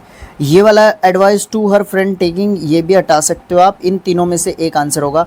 हर फ्रेंड टेक है, अकेला टेक नहीं हो सकता, इससे पहले टू आएगा, टेकिंग हो नहीं सकता, तो option number C will be the correct answer. ऐसे एलिमिनेट जब हमें ऑप्शन करने आ जाएंगे तो हम इजीली जो चीज़ों को कर सकते हैं, कोई दिक्कत नहीं आएगी। अच्छा, नरेशन का क्वेश्चन आपको देखने को मिल रहा है, तो आप जो है उसको आंसर उसका बनाने की कोशिश कर सकते हैं हम लोग मिलके, ठीक है। पहले तो चलो कोशिश करते हैं कि चीज़ें कैसे बनाएंगे हम लोग, तो उस हिसाब से देख लेते हैं, ठीक है। देखो, he observe that had the committee reached a consensus earlier the proposal might have been approved without objections. भाई ये क्वेश्चन मैं आपको फर्स्ट शिफ्ट से बताता आ रहा हूँ भैया, फर्स्ट शिफ्ट से बताता आ रहा हूँ, ठीक है। क्या है, फ्लो में जो कई बार निकलता है ना, वो आप निकाल लो एक बार, फिर आप जो अपनी स्टेटमेंट को क्लियर कर लेते हो कई बार, ठीक है। तो ये चीज़ है, देखो क्या है, फर्स्ट शिफ्ट से जब से ये क्वेश्चन आया है ना भाई, हम लोग इसके बारे में डिस्कशन कर रहे हैं। और मैंने आपको किसी शिफ्ट में बोला था कि मैं आपको स्ट्रैटेजी बताने जाऊंगा सीजिल के लिए क्वेश्चंस कैसे आए हैं सीजिल के अंदर 2025 में, ताकि 2026 में वो स्ट्रेटजी हम लोगों के लिए काम करे, राइट। कमेंट्स में डालना कि भैया बना दो ये वीडियो, तो हम लोग और भी ज़्यादा जल्दी कोशिश करेंगे उसके लिए बनाने की, ठीक है। ओके, तो इसमें यही क्वेश्चन जो है बार बार पूछा जा रहा है और पास्ट का है, तो कोई भी टेंस का चेंज नहीं होगा इस क्वेश्चन में, कोई भी टेंस का चेंज नहीं होगा भाई मेरे। एक बात, दूसरी बात क्या है, इसको मैं सर पहचानूं कैसे? इसमें आपको हैड मिल रहा है जो कंडीशन पैदा कर रहा है यहाँ पे पास्ट की, अनरियल कंडीशन पैदा कर रहा है पास्ट की। कैसे बताऊं, बहुत बार डिस्कशन हो चुका है इस क्वेश्चन का, ज़रूरत भी नहीं है मुझे इसका आंसर बताने की, आप लोग इसका आंसर मुझे आसानी से बता सकते हो, कोई भी समस्या इसमें नहीं आनी चाहिए। देखो इसमें हैड जो है आपका सब्जेक्ट से पहले जाएगा, रीच्ड दिया हुआ है, इसको चेंज करने की ज़रूरत आपको बिल्कुल भी नहीं है, सेम आपका जाएगा, सेम टेंस में जाएगा। अच्छा, ये आपका ये जो है आपका इनडायरेक्ट सेंटेंस दे रखा है, तो डायरेक्ट में करोगे तो ही सैड को हटा दो आगे और बाकी पूरा का पूरा लिख दो। इफ़ लिखने की ज़रूरत नहीं है, यहाँ पे हैड लिखा है, कमेटी लिखा है, यहाँ पे माइट हैव बीन प्रूव्ड लिखा हुआ है, consensus earlier the proposal might have been approved, might have been approved without objections. एक मिनट, ऑप्शन नंबर 2 आपका सही आंसर यहाँ पे बन रहा है कि नहीं बन रहा है? हाँ बिल्कुल सही, ऑप्शन नंबर 2, क्योंकि मेरा ध्यान इधर गया था, इधर यहाँ पे विल हैव बीन अप्रूव्ड लिखा हुआ है जो कि आपका गलत है। अब देखो विल का पास्ट फॉर्म में जब हम जाते हैं तो वुड हम बनाते हैं, ठीक है, मे का माइट बनाते हैं। अब वैसे भी विल नहीं आना था, यहाँ पे मे आना चाहिए था, लेकिन नहीं होगा भाई, इसमें चेंज करने की ज़रूरत ही नहीं है। आपका ऑप्शन नंबर बी आपका बिल्कुल करेक्ट आंसर है। ज़्यादा मुझे इसके ऊपर नहीं बोलना है, जब मैं आपको अकेले वॉइस से रिलेटेड करवाऊँगा तो सारे के सारे ये सेंटेंस है ना इकट्ठे कर लूँगा, ठीक है, या अलग अलग जगह पे रहेंगे तो अलग अलग बार डिस्कशन इसका हो जाएगा, और 1-2 क्वेश्चन उसमें भी मैं आपसे पूछ लूँगा, तभी जो है समस्या का समाधान हमें मिल सकता है। आगे देखो भाई, 21वां क्वेश्चन है डायरेक्ट और इनडायरेक्ट रिलेटेड। अगेन नरेशन का क्वेश्चन आपको देखने को मिल रहा है, कोई दिक्कत है तो कमेंट बॉक्स में लिख के ज़रूर आप लोगों ने बतानी है, तभी हम समस्या का समाधान कर सकते हैं मिल के, ठीक है। Okay, the doctor said to the patient take your admissions, कह रहा हूँ, medicines regularly and avoid junk food. अब भाई इसका तो आप आसानी से बढ़ा सकते हो, सैड टू को किस में चेंज करना है, टोल्ड में चेंज करना है, तो doctor told the patient to take, take दे रखा है, टू के साथ वर्ब की फर्स्ट फॉर्म के साथ आपको जोड़ना होता है, हिज मेडिसिन्स, योर मेडिसिन्स मतलब हिज मेडिसिन्स, उसकी पेशेंट की मेडिसिन्स होंगी ना, तो रेगुलरली और जंक फूड को अवॉइड कर दो। पहला ये ऑप्शन आपका बिल्कुल सही आ गया, इसमें कोई मंत्र पढ़ने की ज़रूरत थी ही नहीं भाई। क्वेश्चन नंबर 22 में इसको भी कोरेंट ऑर्डर में लेके आना है, चारों ऑप्शन साथ में नहीं हो सकते, तो इसलिए हमें पहले 3 पढ़ने पड़ेंगे, फिर हमें बाकी का चौथा देखना पड़ेगा, फिर हमें ऑप्शंस को साथ में लेके आना पड़ेगा। इसीलिए स्क्रीन रिकॉर्डिंग मोबाइल में is not possible for us, but हम लोग अरेंज कर रहे हैं भाई। नुकसान 15,000 रुपये का हो चुका है मुझे पर्सनली, अगर मैं आपको बताऊं, मंकीज़ यानी कि हमारे बंदर लोग होते हैं ना जो, उन्होंने कर दिया भाई, क्या करें। वो तो अपना जो पीसी है ना, लैपटॉप है, वो नहीं तोड़ा, ठीक है, वो नहीं तोड़ा भाई, सबसे बड़ी बात तो ये रहेगी हमारे लिए। तो जितना भी कर दिया नुकसान, चलो कर दिया भाई, अब वो क्या करें, इसके अलावा साइन करने के अलावा हमारे पास कुछ भी नहीं है ऑप्शन। चलो देखो क्वेश्चन को क्या कहता है। Artificial intelligence is transforming industries by automating complex process that once required human intelligence. Artificial intelligence यानी कि एआई के बारे में बात कर रहा है, तो पहला ही ऑप्शन मेरा पहला हो सकता है।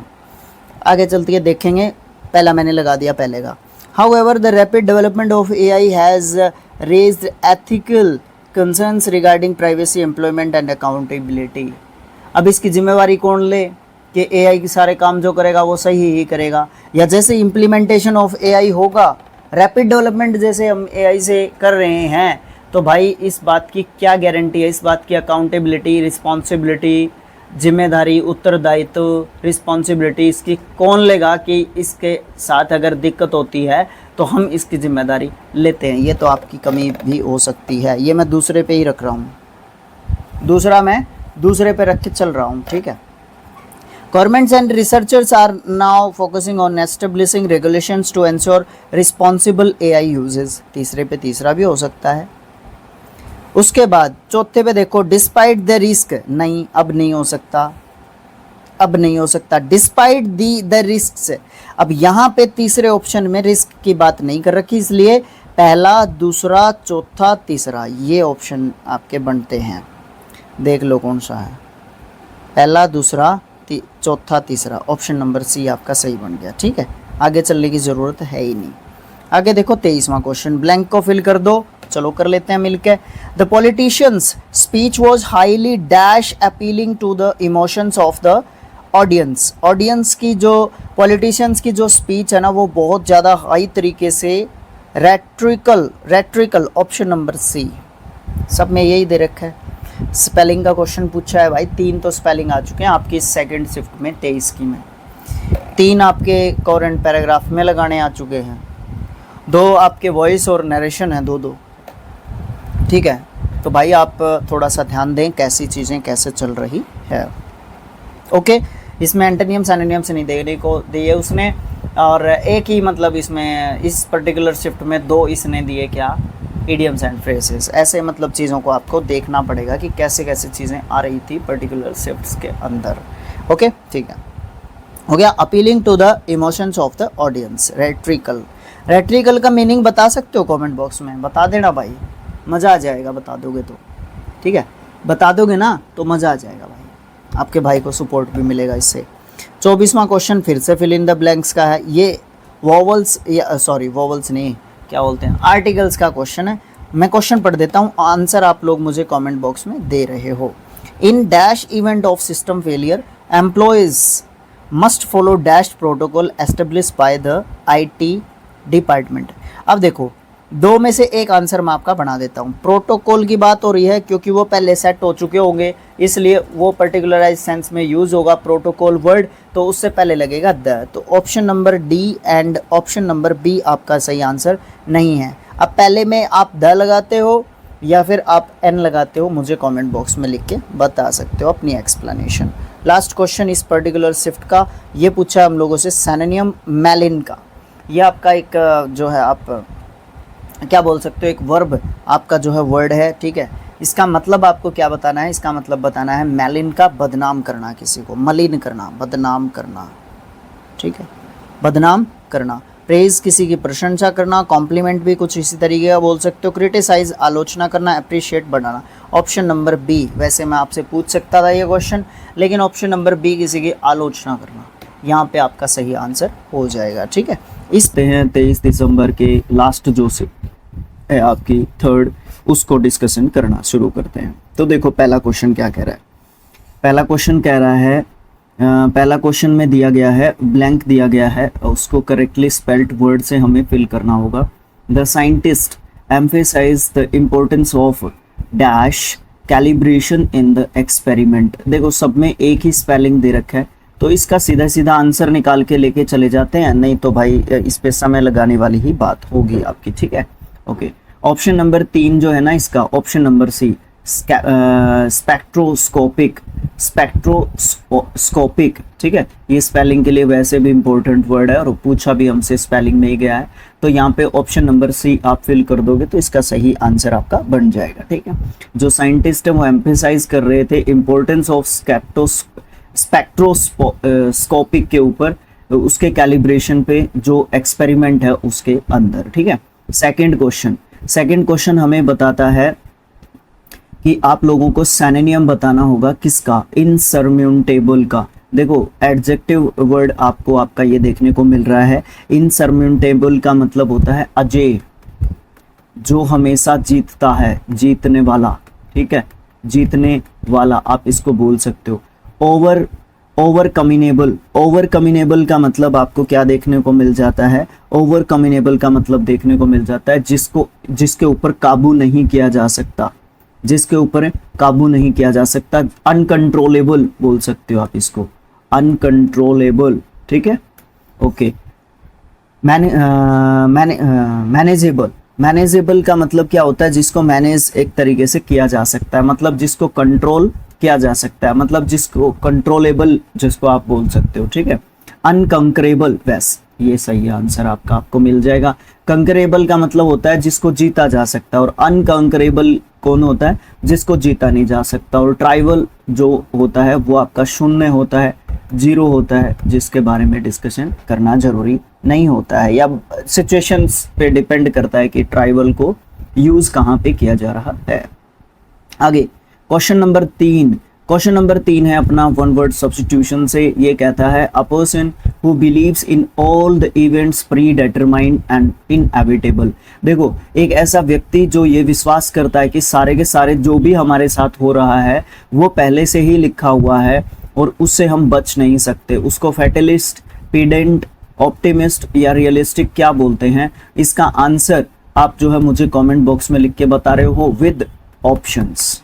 विद ऑप्शंस आप मुझे डिफाइन कर रहे हो, क्योंकि आपका जो 3D लर्निंग एकेडमी है वहाँ पे हमने जो आपका एडिशन नया है ना 2026 का ब्लैक बुक का, उसको हम वहाँ पे करवा रहे हैं। तो ये सब चीज़ें वहाँ पे इजीली आ रही हैं। वहाँ से हम OWS को लगभग कंप्लीट करने वाले हैं, कुछ ही रहते हैं आपके, ठीक है। उसके बाद आपका एंटोनिम्स, एनोनिम्स या इडियम्स एंड फ्रेजेस वहाँ से शुरू कर रहे हैं हम लोग, ठीक है। ओके, आगे क्या आया? आगे अपना आता है भाई क्लोज टेस्ट। क्लोज टेस्ट में आपका क्या हो रहा है? क्लोज टेस्ट में आपके 4 से लेके 8 तक ये 5 क्वेश्चंस होंगे, इसके जवाब हम लोगों ने देने होंगे, ठीक है। और फिलअप्स हैं, साथ के साथ ही आपके ऑप्शंस यहाँ पे, जैसे क्वेश्चन नंबर 4 के लिए या फिलअप नंबर 4 के लिए आपके ये सब ऑप्शंस हैं, तो इनको हम पढ़ते हैं। और ये जो पैसेज है आपका या क्लोज टेस्ट है आपका, ये थोड़ा सा जो है किस चीज़ के ऊपर डिपेंड है, बेस्ड है, आप जो है धीरे धीरे पढ़ते पढ़ते समझ जाओगे। और मैं इसको वन ऑफ द मतलब टफेस्ट में से जो है इसको लेना चाहूँगा कि वन ऑफ द टफेस्ट जो आपके क्लोज टेस्ट हैं उनमें से एक जो है ये रहने वाला आपका है। देखने में थोड़ा है, देखने में थोड़ा सा कम है, लेकिन जो है टफेस्ट में से एक मैं इसको मानूंगा कॉम्प्रिहेंसिबिलिटी के हिसाब से, समझने के हिसाब से, ठीक है। चलो फिर भी हम लोग कोशिश करते हैं समझने की। इन कॉन्टेम्प्रेरी डिबेट्स, आजकल जो डिबेट्स चल रहे हैं ऑन डिजिटल गवर्नेंस, डिजिटल जो गवर्नेंस है उसके ऊपर, ठीक है। The rhetoric of open data, जो उसमें से एक है बात है ना जिसके ऊपर डिबेट चल रहे हैं, ठीक है, बहस चल रही है जिसके ऊपर, तो उसमें से एक है open data is often lauded as a panacea for transparency and accountability. देखो, ये वर्ड तो आपको याद हो गया होगा, अकाउंटेबिलिटी, रिस्पॉन्सिबिलिटी, जिम्मेदारी। अभी स्टूडेंट प्रोटेस्ट चल रहा था, धर्मेंद्र प्रधान जी का अपने एजुकेशन मिनिस्टर को हमने रिप्लेस कर दिया है प्रहलाद जोशी जी के साथ, ठीक है। यही अपना मेन एजेंडा भी एक तरीके से था CJP का, ठीक है। तो ट्रांसपेरेंसी होती है पारदर्शिता, तो पारदर्शिता के लिए जो डिजिटल गवर्नेंस है उसके ऊपर डिबेट्स चलते रहते हैं आज के समय पे। और उसमें सबसे बड़ी बहस किसके ऊपर चल रही है? ओपन डेटा के ऊपर सबसे बड़ी बहस आज के समय पे चल रही है। Yet beneath this veneer of democratization lies a series of normative assumptions। अरे भाई कहाँ पे जा रहा हूँ मैं? ये पेन टैब अपना छोटा है ना, तो इसमें मैं बाहर निकल जाता हूँ। अच्छा, assumptions that privilege certain epistemologies over others। देखो, समझने की कोशिश करते हैं, सीधा हिंदी के ऊपर फोकस करते हैं या फिर बात को समझने की कोशिश करते हैं कि क्या यहाँ पे दिया हुआ है। लेकिन आप बात करते हो डेमोक्रेटाइजेशन की, लोकतंत्रीकरण की lies A series of normative assumptions that privilege certain epistemologies over others। देखो, हमें बताया क्या गया है, हमें ये बताया गया है कि हम लोकतंत्रीकरण की जो ऊपरी सतह है ना उसके ऊपर विशेष तौर पे हम ध्यान देते हैं। हम जो उसके नीचे जो चीज़ें होती है, क्या बोलते हैं उसको, पर्दा जो होता है ना, उसके पीछे की चीज़ें हम कई बार देखते नहीं हैं, तो उसके कारण जो है बहुत सारी चीज़ें पीछे छुपी रह जाती हैं, बहुत सारी मान्यताएं, एजम्पशंस जो है पीछे छिपी रह जाती है, जो क्या करती हैं, जो कुछ ज्ञान प्रणालियों को दूसरों के ऊपर क्या करती है, ऊपर रखती हैं। जो कुछ ज्ञान प्रणालियों को ऊपर रखती हैं मतलब क्या होता है, टोटली मुझे पेन लेना पड़ेगा इसके लिए, टोटली जो हमें दिखता है, जो दिखावा होता है, उसके पीछे बहुत कुछ छिपा रह जाता है, बहुत कुछ छिपा रह जाता है। वो वाली बात आपकी सेकंड जो पॉइंट है उसमें बताई है, ठीक है। अगला, platforms design in global north, जो प्लेटफॉर्म्स ग्लोबल नॉर्थ के अंदर डिजाइन किए गए हैं या किए गए थे, for intense assume a universal literacy in algorithmic reasoning, effectively marginalizing alternative modes of knowledge and knowledge production rooted in local context। देखो यहाँ पे बताने की क्या कोशिश कर रहा है। अगर आप एग्जाम्पल के तौर पे देखना चाहोगे इस चीज़ को कि आपको जो है दिखाया क्या जाता है और एक्चुअल में क्या होता है, तो उससे आप एक चीज़ को लेके चल सकते हो। एग्जाम्पल के तौर पे जो आपका ग्लोबल नॉर्थ है वहाँ पे कुछ प्लेटफॉर्म्स बनते हैं और यहाँ पे हम ये मान लेते हैं, एज्यूम कर लेते हैं हम लोग, ये मान के चलते हैं हम लोग कि हर कोई किसी के पास एल्गोरिथमिक जो क्या बोलते हैं रीजनिंग तर्क, एल्गोरिथमिक जो तर्क है ना सबके पास है, मतलब उनके पास है वो चीज़ें, मतलब तर्क रीजनिंग जो एबिलिटी है, जो भी प्लेटफॉर्म्स हैं जो एल्गोरिथमिक जो रीजनिंग है ना उसके बाद वो उनके पास हैं, तर्क हैं उनके पास अपनी बात को सही ठहराने के लिए, मतलब जो भी ग्लोबल नॉर्थ के अंदर चल रहा है उसको सही ठहराने के लिए उनके पास क्या है, उनके पास तर्क हैं, अलग अलग तर्क है, अलग अलग जो है रीजनिंग है उनके पास, ठीक है, रीजंस बोल सकते हो आप उनके पास हैं। इफेक्टिव मार्जिनलाइजिंग अल्टरनेटिव मोड्स भी उनके पास हैं, किसके, नॉलेज प्रोडक्शन के, जो लोकल जो कंटेक्स्ट है उसको जो है आप एक तरीके से क्या कर रहे हो, उसको एक तरीके से आप निकालने की कोशिश कर रहे हो। जो भी लोकली जो चीज़ें चल रही हैं ना उनको आप वहाँ से हटाने की कोशिश कर रहे हो। क्यों? क्योंकि उन चीज़ों की ज़रूरत अब नहीं है। आप जो है अब नई चीज़ें, एआई का ज़माना है, ये सब चीज़ें आप लेने की कोशिश करो, ये सब चीज़ें हमें दिखाने की कोशिश एक तरीके से की जाती है। तो जो लोकल जो कॉन्टेक्स्ट होते हैं उनसे जो है हमें क्या करने की कोशिश की जा रही है, रूटेड आउट करने की कोशिश की जा रही है। मतलब हम उन पुरानी चीज़ों को, परंपराओं को, कस्टम्स को, या बहुत सारी ऐसी चीज़ें हैं जो पुरानी बहुत अच्छी हैं, हम उनसे हट जाएं, ऐसा हमें बताने की कोशिश की जा रही है। मतलब जो नई चीज़ें इंट्रोड्यूस की जाती हैं नई चीज़ें जो इंट्रोड्यूस की जाती है हम लोगों के सामने उनको जो है क्या किया जाता है, कुछ रीजंस प्रोवाइड करके हम लोगों के सामने उनको जो है क्या किया जाता है, उनको हमारे सामने सही साबित एक तरीके से किया जाता है। ठीक है, ओके, इसके बारे में मैं इतना ही बोल सकता हूँ भाई। आगे, this digital dash reforms reinforces होते हैं दबाव एक तरीके से, ठीक है, as matrices in civic participation है ना, ठीक है, sorry participation where access does not equate to agency. देखो अच्छी बात लिखी हुई है, इसमें हमें ऑप्शंस दे रखे हैं। जो ये डिजिटल जो डैश है, ये डिजिटल ओपेसिटी है, ये डिजिटल हायरार्की है, ये डिजिटल ट्रांसपेरेंसी है, या फिर ये डिजिटली रिडेंसी है। देखो एक चीज जो है हमें देखनी पड़ेगी, हम इसके बारे में सोचते हैं। जो ये डिजिटल क्या है, रेनफोर्सेस का कह रखा है ना, ये जो डिजिटल दबाव है एक तरीके का, है ना, ये जो डिजिटल दबाव है जिसमें हमें पार्टिसिपेट करने के लिए फोर्स किया जा रहा है ना, और उसके अंदर जो चीजें उसके अंदर हैं नहीं हैं वो हमें दिखाने की कोशिश की जा रही है। तो उस चीज को आप क्या कहोगे, उस चीज को आप एक तरीके से ये बोल सकते हो, ये जो डिजिटल हायरार्की है, ये जो डिजिटल हायरार्की है, ये जो डिजिटल प्रणाली है ना, जो एक के बाद एक जो चीजें हैं उन्हीं के हिसाब से चलती रहेंगी। या फिर इसमें मेरा एक और वर्ड इसमें फिट बैठ रहा है, ओपेसिटी। ओपेसिटी का मतलब होता है अस्पष्टता, अस्पष्टता, ठीक है, क्लैरिटी। हायरार्की को हटा दो, ये लिखो, ओपेसिटी लिखो, ठीक है। ये जो ओपेसिटी है ये रेनफोर्स कर रही है, मतलब ना भाई हायरार्की होगा। अगर मैंने ये ले लिया इरेजर तो भाई ये हटता नहीं है।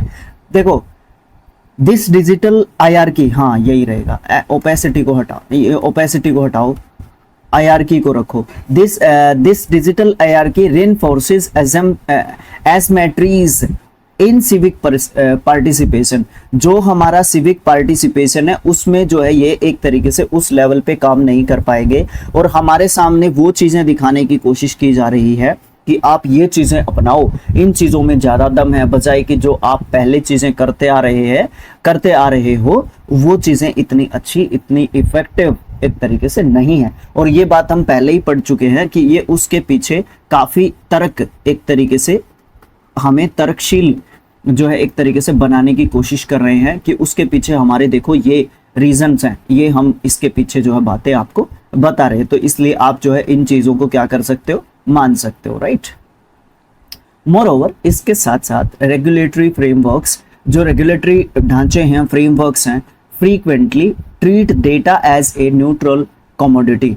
मतलब इसके साथ साथ जो आपका नियामक जो ढांचा है ना, उसको है ना हमेशा हमारे सामने एक जो है स्टैटिक चीज बनाने की कोशिश कर रहे हैं, न्यूट्रल कमोडिटी बनाने की कोशिश कर रहे हैं, तटस्थ वस्तु बनाने की कोशिश एक तरीके से की जा रही है कि देखो इनमें बहुत दम है इन चीजों में। ऑब्सक्योर क्या होता है, जो क्या होता है, जो पुरानी जो चीजें होती हैं, ऑब्सक्योरिंग बोल सकते हो आप इसको। It's embedded dash with in historical patterns of power and surveillance. देखो क्या कहने की कोशिश की जा रही है यहाँ पे, हम बेसिस बोल सकते हैं, न्यूट्रलिटी बोल सकते हैं, लिबरेशन बोल सकते हैं, इनोवेशन बोल सकते हैं। विद इन हिस्ट्रिकल इनोवेशन और लिबरेशन को आप हटा सकते हो यहाँ से, उनकी जरूरत हमें बिल्कुल भी नहीं पड़ेगी। Moreover regulatory frameworks frequently treat data as a neutral commodity. मतलब हमें यह बताया जा रहा है कि जो नियामक ढांचा है, जो फ्रेमवर्क है, रेगुलेटरी फ्रेमवर्क है, वो जो है फ्रीक्वेंटली अच्छे तरीके से काम कर रहे हैं, एक अच्छा काम कर रहे हैं, तटस्थ जो है एक चीज मानी जाती हैं। जबकि रियलिटी क्या होती है, उसमें एक पावर और निगरानी, यानी कि पावर और सर्विलेंस, निगरानी, यू आर इन सर्विलेंस है ना, वो लिखा देखा होगा आपने जहाँ पे भी कैमरे लगे हुए होते हैं।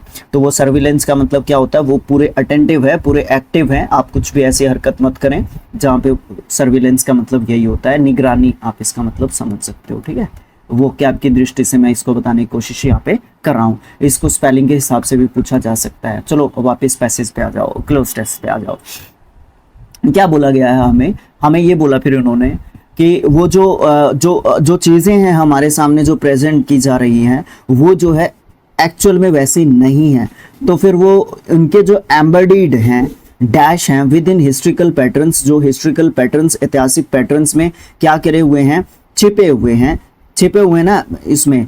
तो उसमें छिपे हुए क्या रहते हैं, उसमें छिपे हुए बेसिस रहते हैं, न्यूट्रलिटी तो रहती नहीं है, लिबरेशन और इसको इनोवेशन को हटा दिया तो बेसिस रहते हैं। उसमें छिपे हुए क्या रहते हैं, पक्षपात। अब देखो जैसे एआई है आपका, या और भी मतलब मशीनी जो चीजें हैं, ठीक है, मशीनीकरण आ रहा है, मैकेनिज्म आपका अभी बढ़ रहा है, धीरे धीरे मशीनी युग हो रहा है, ठीक है। एक बटन दबाओ और चीजें फट से हो जाती हैं। तो उसमें है ना डेटा का ज्यादा रोल रहता है हमारा, ठीक है। और हमारा तो डेटा इंडिया में तो वैसे भी चोरी होता रहता है। तो इसको आप डिजिटल, जितना आप डिजिटल होते जाओगे उससे आपका डेटा चोरी होने की संभावना बहुत ज्यादा बढ़ती रहती है। जैसे पीजी वगैरह में लड़कियां वगैरह रहते हैं, जो कोई वीडियो देख रहा हो तो आप अपने एक्सपीरियंस बता सकते हो। आप लोग ऑनलाइन कुछ मंगवाते हो तो उससे आपको जो आपका डेटा है वो चोरी होता है, आपका एड्रेस वगैरह ये सब चीज़ें। या जो नॉर्मल लोग हैं, जैसे आधार कार्ड अपडेट करवाने के लिए कहीं पे जाते हैं तो जो सीएससी सेंटर वाले होते हैं या इस प्रकार के जो लोग होते हैं वो भी इसमें इन्वॉल्व हो जाते हैं। और फिर जो बड़े बड़े लोग होते हैं वो भी इन चीज़ों में लिप्त कई बार पाए जाते हैं। तो यहाँ पे आपका बेसिस जो है बिल्कुल ठीक जो है रहेगा। बायसेस, बेसिस, जो भी आप इसको पढ़ना चाहो अच्छे तरीके से आप इसको समझ सकते हो। इसका मतलब पक्षपात होता है। अगला कहाँ पे गया अपना कर्सर, ये रहा। अच्छा, कॉन्सिक्वेंटली इसके साथ साथ आप और भी चीज समझ सकते हो इसके अलावा, या रिजल्ट आप इसका क्या निकाल रहे हो। Communities are nudged towards compliance. जो कम्युनिटीज हैं, जो समुदाय हैं अलग अलग, उनको जो है एक मतलब उनको क्या किया जा रहा है, नज़ किया जा रहा है, मनाने की कोशिश की जा रही है। किसकी तरफ धकेलने की कोशिश की जा रही है, कंप्लायंस की तरफ। मतलब उनको एंश्योर किया जा रहा है, उनको विश्वास दिया जा रहा है, उनको विश्वास दिला के एंश्योर करने की कोशिश की जा रही है कि आप इस चीज़ को मानो, इस चीज़ को आप अपनाओ, ठीक है। Under the guys of empowerment. किस चीज़ के मतलब ऊपर से जो लेयर है वो किस चीज की है, एम्पावरमेंट की। लेकिन नीचे क्या है, उसके पर्दे के पीछे क्या है, पक्षपात है, ठीक है। Fostering a culture of performative engagement rather than substantive deliberation. देखो बताया क्या है इन्होंने, हम इनकी बात को समझ सकते हैं अच्छे तरीके से। मतलब रिजल्ट के तौर पे जो हमारे कम्युनिटीज़ हैं उनको एम्पावरमेंट के नाम पे इसको मनाने के लिए, इसको अपनाने के लिए जो है एक तरीके से बाध्य किया जा रहा है, इसकी ओर हमें धकेलने की कोशिश की जा रही है, जिसमें आपको जो है दिखावटी चीज़ों की भागीदारी के अलावा और कुछ भी आपको जो है बिल्कुल भी नहीं मिलेगा। मतलब आपकी जो संस्कृति, आपके जो विचार हैं, आपकी जो कस्टम्स हैं, उनको ख़त्म करने की एक तरीके से कोशिश की जा रही है। राइटर ने अच्छा लिखा है, मैंने तो सोचा था कि मैं इसको एक्सप्लेन अच्छे तरीके से नहीं कर पाऊंगा, बट इन चीज़ों में थोड़ा सा ठीक ठाक है मेरा मामला। द प्रोलिफरेशन ऑफ डैशबोर्ड्स, जो प्रोलिफरेशन ऑफ डैशबोर्ड्स का मतलब क्या होता है, जो चीज़ें दिखाने की हमारे सामने कोशिश की जाती है, डैशबोर्ड्स पे जो चीज़ें होती है वो रिप्रेजेंट की जाती है ना एक तरीके से, डेटा टैली। इसमें रैंकिंग्स की बात की जाती है, इसमें मैट्रिक्स कल्टीवेट्स की बात की जाती है, और इथोस होते हैं किसके, डैश के। Where symbolic gestures of openness replace genuine structural reform. Genuine structural reform क्या होते हैं, जो असली जो सुधार होते हैं उनकी जगह ले लेते हैं कौन से, ये नकली सुधार। कौन से, ये नकली सुधार। तो आप यहाँ पे क्या फिट करोगे, ethos of performativity, mobilisation, disruption या फिर क्लैरिटी। क्लैरिटी बिल्कुल भी नहीं है, डिसरप्शन को आप यहाँ से हटा सकते हो, आप यहाँ पे मोबिलाइजेशन को भी हटा सकते हो। ऑप्शन नंबर 1 पे आप ध्यान रखो, परफॉर्मेटिविटी, ठीक है। परफॉर्मेटिविटी क्या होता है, दिखावा, दिखावा, या आप इसको छलावा भी बोल सकते हो, या आप इसको धोखा भी बोल सकते हो, ठीक है। मतलब आगे क्या है, पीछे क्या है, दिखाने की हमें ये चीज कोशिश की जा रही है, लेकिन एक्चुअल में इसके जो रिजल्ट्स निकलेंगे, कॉन्सिक्वेंसेस निकलेंगे, उनके प्रति हमें कभी भी अवेयर बिल्कुल भी नहीं किया जाता है। That is the biggest problem, ये सबसे बड़ी प्रॉब्लम आप बोल सकते हो। सिविल सोसाइटी एक्टर्स, जो सिविल सोसाइटी के एक्टर्स हैं, are invited into policy consultations. Civil society के जो एक्टर्स हैं उनको जो है कंसल्टेशंस के लिए, सलाह के लिए बुलाया जाता है, yet their contributions are filtered through the bureaucratic dash, ensuring that institutional prerogatives remain unchallenged। देखो ऐसे लोगों को वहां पे बुला लिया जाता है। सिविल सोसाइटी एक्टर्स का मतलब क्या है, जो लोगों के काम की चीज है, जिन लोगों के वो रिफॉर्म्स या जो भी हमारे सामने जो है ओपन डेटा, क्या वर्ड था वो, open data, yes, open data के नाम पे जो हमारे सामने प्रेजेंट किया जाता है, या जो भी नई नई चीज़ें हमारे सामने इंट्रोड्यूस की जाती हैं, उसके लिए जो सिविल सोसाइटी एक्टर्स, मतलब जिनके काम की वो चीज़ें हैं, या जिनसे उनको फ़ायदा होने वाला है, या जो उनकी प्रमोशंस करते हैं हमारे सामने कि ये चीज़ें अच्छी हैं, एक्चुअल में वो चीज़ें इतनी अच्छी नहीं होती है, उनको एक्चुअल में भी पता होता है। आप सोशल मीडिया पे देखते हो कई जो है बर्गर या फिर शुगर टाइप वाले बिस्किट्स मैं नहीं खाती हूँ। आलिया भट्ट जो आपकी एक एक्ट्रेस हैं, वो आपको बताती हैं, कपिल शर्मा शो में आपको वो बताती हैं, है ना। तो इस तरीके से वो जोड़ के आजकल लोग अवेयर बहुत हो चुके हैं। देखो सोशल मीडिया का असली फ़ायदा भी यही है, जैसे student protest, just because social media की वजह से हम लोग जो है उसको कंप्लीट कर पाए, जो चीज़ हम चाहते थे वो कर पाए, है ना। तो दैट इज़ वाई इम्पोर्टेंट हो जाती हैं चीज़ें, लेकिन उसका यूज़ अच्छे तरीके से हमें करना आना चाहिए। ये सब इन पे भी इम्प्लीमेंट हो सकता है चीज़ों का, लेकिन बहुत सारी जनता हमारी इतनी अवेयर नहीं है भाई, उनको इतना नॉलेज नहीं होता है। तो डिजिटल जो लिटरेसी है वो इम्पोर्टेंट है, ठीक है ना। डिजिटल लिटरेसी बहुत ही इंपॉर्टेंट है, इसमें मैं बाहर निकल गया, लेकिन यहाँ पे वापस आ जाता हूँ। जो ये सिविल सोसाइटी एक्टर्स हैं, ये तो अपना काम करके निकल जाते हैं, ये लोग तो अपना क्या काम करके क्या करते हैं, निकल जाते हैं। इनको जो है परामर्श करने के लिए, कंसल्टेशंस के लिए इनको एक तरीके से बुलाया जाता है, लेकिन उनके जो योगदान होते हैं वो किसको जाते हैं, ज़्यादातर ब्यूरोक्रेटिक्स को जाते हैं, जो भी नौकरशाही लोग होते हैं उनको उनके योगदान जाते हैं, ठीक है। और वो एंश्योर कर देते हैं इन इंस्टीट्यूशनल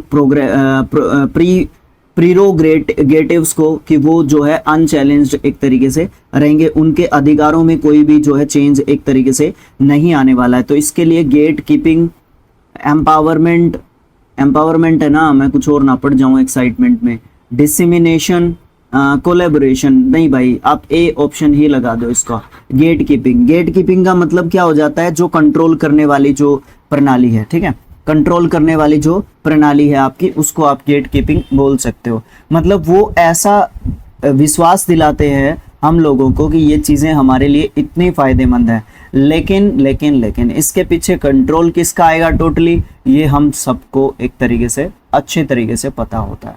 अगला, अल्टीमेटली अगर आप लास्ट में कंक्लूजन के तौर पे कुछ कहना चाहोगे थोड़ा बहुत, वैसे बहुत ज़्यादा कहा जा सकता है इसके बारे में, without interrogating the ontologies that shape digital governance, the promise of participatory innovation risks becoming mere dash impressive in design but hollow in impact। Last वाली लाइन पे बहुत ज़्यादा फोकस करना होगा हम लोगों को, हमें क्या बताया गया है उस चीज़ को हम समझने की कोशिश करते हैं। देखो अल्टीमेटली लास्ट में जब आप पहुंच जाते हो एज कंक्लूजन पे, आप जब पहुंचते हो एक लाइन में, जब हम कंक्लूजन निकालने की कोशिश करेंगे, तो ये जो आपका डिजिटल जो गवर्नेंस है, जो ये डिजिटल आपकी गवर्नमेंट है या शासन है डिजिटल, उसको रूप देने की अगर बात की जाती है, अगर उनको अच्छे तरीके से हम क्या नहीं कर पाएंगे, इंटरोगेट नहीं कर पाएंगे, उनके जो ऑन्टोलॉजीज हैं, उनकी जो सोच विचार है, उनकी जो धारणाएं हैं, उनकी जो मेन मोटिव्स हैं उसके पीछे, जो उनका सही विचार है उसके पीछे, तो हम भाई साहब हम जो है एक तरीके से बहुत ज़्यादा जो है परेशान एक तरीके से अपने आप को कर पाएंगे। और इनोवेशंस, जो पार्टिसिपेटरी इनोवेशंस हैं, उनके जो प्रॉमिस कर रहे हैं, वो जो पार्टिसिपेटरी इनोवेशन रिस्क हैं, वो जो है हमारे लिए बहुत ही ज़्यादा फैकेड, ब्रेक थ्रू, सॉल्यूशन या फिर रिवोल्यूशन तो देखो हो तो होगा, लेकिन हमारे लिए नहीं होगा, वो उनके लिए होगा। सॉल्यूशन हमारे लिए निकलना नहीं है, ब्रेक थ्रू की बात आप छोड़ दो, फैकेड आप बोल सकते हो। फैकेड का मतलब आपको बोल सकते हो आप लोग नकली, एक तरीके से नकली, धोखा, ठीक है ना। तो वो जो है हमारे लिए सिर्फ और सिर्फ धोखा रहेगा।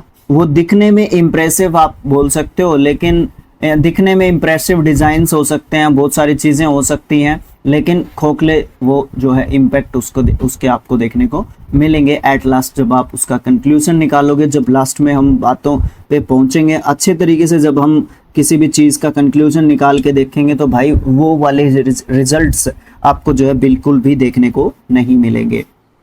ओके, ये आपके 4 से 8 तक आपके पैसेज में 5 क्वेश्चंस थे। अब आप 9th क्वेश्चन पे आ जाओ। फिल करना है correct degree of comparison.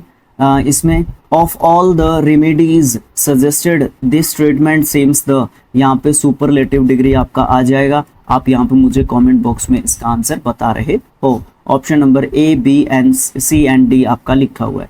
Again आपका क्वेश्चन नंबर 10th जो है फिलिप्स का है। तो देखो क्या है, the team performed dash well that they broke all previous records. देखो यहाँ पे आपका दैट लिखा हुआ है, यहाँ पे आपका सो आप लिख सकते हो, कोई दिक्कत नहीं आएगी। ये आप रिमूवल ऑफ 2 में भी आप देखते हो, रिमूवल ऑफ 2 में भी आप इसको पढ़ने की कोशिश करते हो, वहाँ पे 2 वाले चैप्टर में, ठीक है। सो दैट का काफ़ी यूज़ किया जाता है, और ये वाला आपका इनके बीच में एडजेक्टिव होता है, उसके बाद दैट के बाद एक अलग से फ्रेज आपका शुरू हो रहा होता है। तो आप इसको जो है यहाँ पे आप क्या लिख दोगे, ऑप्शन नंबर बी लिख दोगे, सो लिख दोगे यहाँ पे, ठीक है।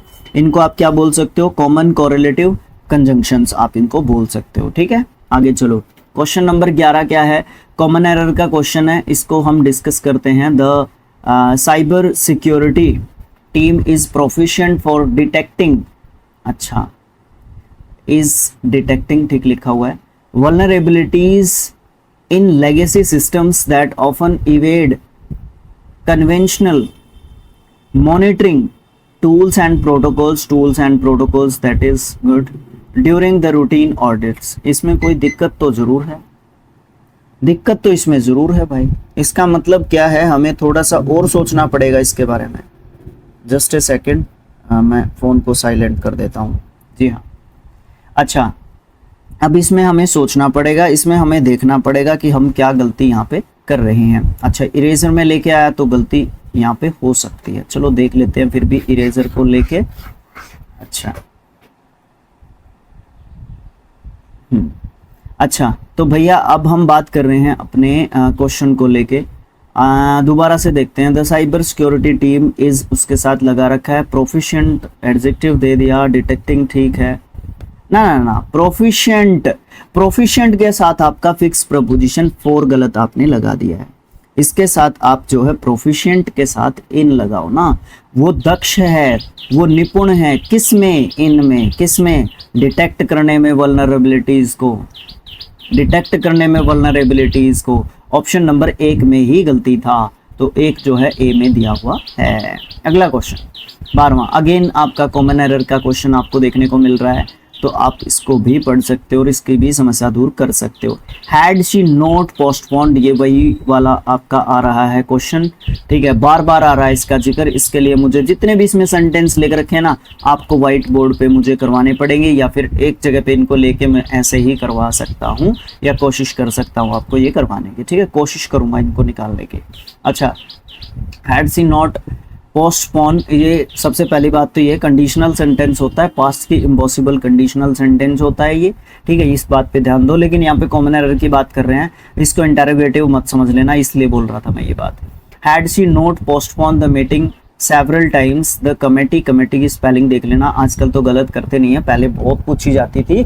Would have had a greater opportunity की स्पेलिंग भी ध्यान रख लेना, ठीक है, greater opportunity to discussing the budget allocations in detail before the quarterly report was finalized। इसमें भी मुझे कुछ दिखा नहीं है अभी तक, तो ये भी मुझे परेशान कर रहा है आज, मतलब ऐसा क्या दिक्कत है? स्पेलिंग की गलती अब तक करवाई नहीं है इसने, है ना, स्पेलिंग की गलती इसने बिल्कुल भी नहीं करवाई है।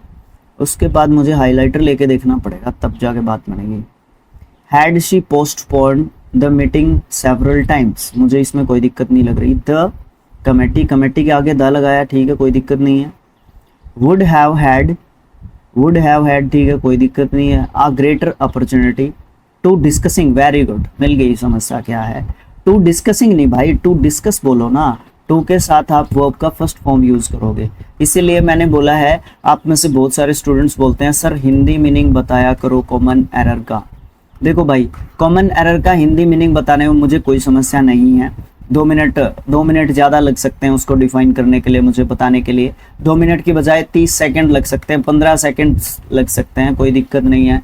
जहाँ पे 1 घंटे का वीडियो बन रहा है वहाँ पे 1.5 घंटे का बन जाएगा, और क्या है।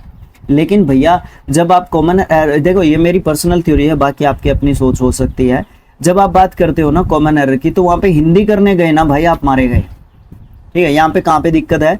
तीसरे पॉइंट में आपकी दिक्कत है, ऑप्शन नंबर सी में ही आपकी दिक्कत है, ठीक है। तो ये चीज़ होती है हमारे साथ।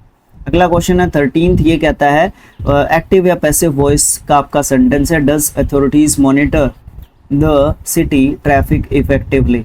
अब आप इसका मुझे बना के बता सकते हो कमेंट बॉक्स में। ऑप्शंस आप लोगों के सामने हैं, चारों के चार। वैसे भी आपके पीडीएफ आपके जो टेलीग्राम चैनल्स पे 3D लर्निंग और आपका स्किल IQ एजुकेशन जो है ना, वहाँ पे आपका जा चुका है, कोई दिक्कत नहीं है। अगला 14th क्वेश्चन आया होमोनियम का, ठीक है। एक क्वेश्चन आता है आपका होमोनियम का यहाँ पे। The small brook began to purl as it flowed मतलब बहना, ओवर द स्मूथ स्टोन्स के ऊपर से बहा, मतलब ये कोई तरल पदार्थ है, ये कोई तरल पदार्थ है। तरल्स लिक्विड सब्सटेंस, यहाँ पे पर्ल का मतलब है। वैसे पर्ल मोती को भी एक तरीके से आप बोलते हो, तो देख लेना। यहाँ पे small brook began to purl, यहाँ पे मोती की बात नहीं हो रही, यहाँ पे तरल पदार्थ की बात हो रही है। The pattern required her to knit one purl one. Knit मतलब होता है बुनना, बोल सकते हो आप लोग। सिलना भी बोलते हैं क्या निट को? सिलना बुनना इस तरीके से आप बोल सकते हो। पर्ल वन यहाँ पे स्टिच के लिए इसको एक तरीके से यूज़ किया गया है, तो आंसर मेरा यही रहेगा, बट मुझे बाकी के भी ऑप्शंस पढ़ने पड़ेंगे। The jeweller appraised the flawless pearl, यहाँ पे ज्वेलर की बात हो रही है, फ्लोलेस की बात हो रही है। फ्लोलेस पर्ल की उसको ज़रूरत है, हाई वैल्यू पे नहीं है। अप्राइज्ड है, ज़रूरत है, जो भी है। लेकिन यहाँ पे मैं ये समझ गया कि मेरा पर्ल का मतलब यहाँ पे तरल पदार्थ से ही है कहीं ना कहीं। फ्लोलेस बेशक हो वो उस समय पे। A single pearl of sweat, यहाँ पे भी मैं समझ गया। The queen admired the pearl of her garden fountain, बिल्कुल यहाँ पे भी मैं समझ गया। तो ऑप्शन नंबर 1 ही मेरा बिल्कुल सही जवाब है, इसके अलावा मेरा सही जवाब मुझे नहीं मिला।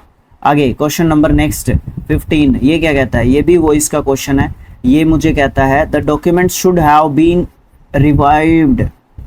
Reviewed by the manager before submission. ये आपका पैसिव वॉइस है, इसका एक्टिव वॉइस मुझे ढूंढ के बता सकते हो आप लोग। चलो मिलके ढूंढ ही लेते हैं, कोई दिक्कत आएगी तो बाद में देख लेंगे हम लोग इसको, ठीक है। अच्छा ढूंढ लो इसको, मिलके देख लेते हैं इसको मिलके एक तरीके से, ठीक है। चलो देखो यहाँ पे क्या बताया इसने, the documents should have been, तो शुड हैव बीन रिव्यूड है तो शुड हैव बीन इसका काट सकते हैं हम, तो शुड तो रखेंगे, ये तो हटा सकते हो आप लोग। The manager should have reviewed the documents before submission, option number B आप लगा सकते हो, कोई दिक्कत यहाँ पे नहीं आएगी। मैनेजर आपका सब्जेक्ट हो जाएगा यहाँ पे, और वहाँ पे ऐसी चीज़ें देखने के लिए, प्रॉपर रूल लगाने के लिए जाओगे तो भैया हो गया काम। अब की बार तो वैसे ही 15 मिनट्स हम लोगों को मिल रहे हैं तो दिक्कत हो जाएगी, उसमें हमने क्लोज टेस्ट या फिर पैसेज को भी हम लोगों ने करना है, और फिर ये सब चीज़ें तो दिक्कत देंगी ही। क्वेश्चन नंबर 16 हमें क्या कह रहा है, बोल्ड या फिर सेगमेंट लिखा हुआ है अंडरलाइन आपका, उसको हमने चेंज करना है। The bridge is built from steel, from steel नहीं ऑफ स्टील, ठीक है। ऑप्शन नंबर बी जो है आपका यहाँ पे सही आंसर हो जाएगा, कोई भी दिक्कत यहाँ पे आपको नहीं आएगी। आगे क्या है, सेम इसी तरीके का क्वेश्चन है, क्वेश्चन को ही ले लेते हैं जो अपना मेन पार्ट है क्वेश्चन का। He prevented me to enter the room, from enter the room, from enter the room, ना from enter नहीं, from entering the room, है ना, ये वाला ऑप्शन नंबर बी इसके लिए भी हम लोग रख देते हैं, अंदर आने से उसने मेरे को जो है प्रिवेंट कर दिया, रोक दिया, ठीक है। क्वेश्चन नंबर 18 क्या कहता है, ये नरेशन का क्वेश्चन है, डायरेक्ट या इनडायरेक्ट डिसाइड करना हम लोगों के ऊपर छोड़ दिया है एग्जामिनर ने। She wondered why the train had not arrived yet, अब देखो ये हमारा जो है इनडायरेक्ट दिया हुआ है, इसका डायरेक्ट हम लोगों ने निकाल के लेके आना। सी साइड सब में दे रखा है, पहले से ही ले लेते हैं। वाई को हम लोग रख लेते हैं इन्वर्टेड कॉमास में। अच्छा हैड के साथ वर्ब की थर्ड फॉर्म दे रखी है, हैज़ को ले लो इसके साथ, ट्रेन को बाद में ही रख लो, तो मतलब सब्जेक्ट के तौर पे ही रखो, ठीक है। वाई हैज़ बाहर निकल गया आपका, ट्रेन है, फिर नोट यहाँ पे आ जाना चाहिए, ठीक है। अराइव्ड भी आ जाना चाहिए, एट भी आ जाना चाहिए। ऑप्शन नंबर 1 मेरे अनुसार है, आप लोगों के विचार मुझे कमेंट बॉक्स में चाहिए होंगे, ठीक है, गलती भी कर सकता हूं मैं। क्वेश्चन 19 अगेन आपका नरेशन का क्वेश्चन है। आई सेड, इसमें जो है आपका इनडायरेक्ट दे रखा है पहले, ठीक है, सॉरी डायरेक्ट दे रखा है पहले, इनडायरेक्ट हमें बनाना पड़ेगा। तो हमें वेयर के साथ ही इसको क्या कर सकते हैं, वेयर को वैन में चेंज करेंगे, क्योंकि वेयर को सॉरी वैन को वैन में रखेंगे, वेयर कहाँ से पढ़ लिया मैंने, वैन को वैन के साथ इसको हम जोड़ सकते हैं, ठीक है। क्वेश्चन मार्क वाले को इसको सीधा करना पड़ेगा हमें, अच्छा कर देंगे, कोई दिक्कत नहीं है। अच्छा आस्क्ड रखूं या टोल्ड रखूं या सैड रखूं, ये मेरे लिए समस्या का विषय है, लेकिन मैं इसको छोड़ देता हूँ, इस समस्या के विषय को, ठीक है ना। मैं क्या कर सकता हूँ, इस समस्या के विषय को क्या कर सकता हूँ, कुछ समय के लिए छोड़ सकता हूँ भाई, मेरे को समझ में नहीं आ रहा तो मैं इसको छोड़ सकता हूँ, ठीक है। देखो पीछे देखो क्या लिखा हुआ है, मैं इसको हाईलाइट करना चाहूँगा समझाने के लिए। when are you leaving from Delhi, ये किसी से पूछ रहा है, इसका मतलब आस्क्ड मेरा है, तो पहले में आस्क्ड दे रखा है, लास्ट वाले में आस्क्ड दे रखा है, टोल्ड कर नहीं रहा, सैड कर नहीं रहा, ठीक है। तो मैंने हटा दिया, आ गया मेरी समस्या का समाधान। अब क्या कर दिया मैंने, वैन के साथ इसको जोड़ दिया, ठीक है। अच्छा फिर मैंने क्या करना है, फिर मैंने करना है टेंस को चेंज करना है, तो फिर मेरा यहाँ पे आर लिविंग लिखा हुआ है ना, तो पहला मेरा आंसर नहीं हो सकता, आखिरी वाला मेरा आंसर हो जाएगा, ठीक है। He was leaving for Delhi. When he was leaving for Delhi. You आपका किसके पास जाएगा, यू आपका जो है आपका ऑब्जेक्ट के पास जाएगा, यहाँ पे है नहीं, हमें मान के चलना पड़ेगा। तो हम मान के चल लेते हैं किसी एक व्यक्ति से बात कर रहा है, ठीक है, किसी एक व्यक्ति से ये बात कर रहा है, और वैसे भी यहाँ पे प्लूरल का पास्ट का दिया हुआ नहीं है, राइट, ओके। तो इसलिए हमारा ये सिंगुलर में दिया हुआ है, प्लूरल में दिया हुआ है, लेकिन ये प्रेजेंट में आपका दिया हुआ है, तो इसलिए आपके पास और कोई ऑप्शन नहीं है। इसको बोलते हैं ऑप्शन नेग्लेक्शन। ऑप्शन को आप हटाते कैसे हो, नेग्लेक्ट कैसे करते हो, और फिर आप जो अपना आंसर कैसे निकाल के लेके आते हो। तो ऑप्शन नंबर डी आपका सही आंसर हो जाएगा। 20वां क्वेश्चन आपका आता है, पैराजंबल का क्वेश्चन आता है, कोरेंट पैराग्राफ में हमें लगाना होगा। एक एक सेंटेंस को पढ़ो फिर आंसर बनाओ। This vapour then cools condenses to form clouds. देखो दिस वेपर मतलब ये पहले नंबर पे मेरा बिल्कुल भी नहीं है, और ऑप्शन में पहले नंबर पे जहां पे दिया हो उस ऑप्शन को ही हटा दो। राइट, बन गया। आगे चलो। The sun's energy heats water in oceans and lakes causing it to evaporate.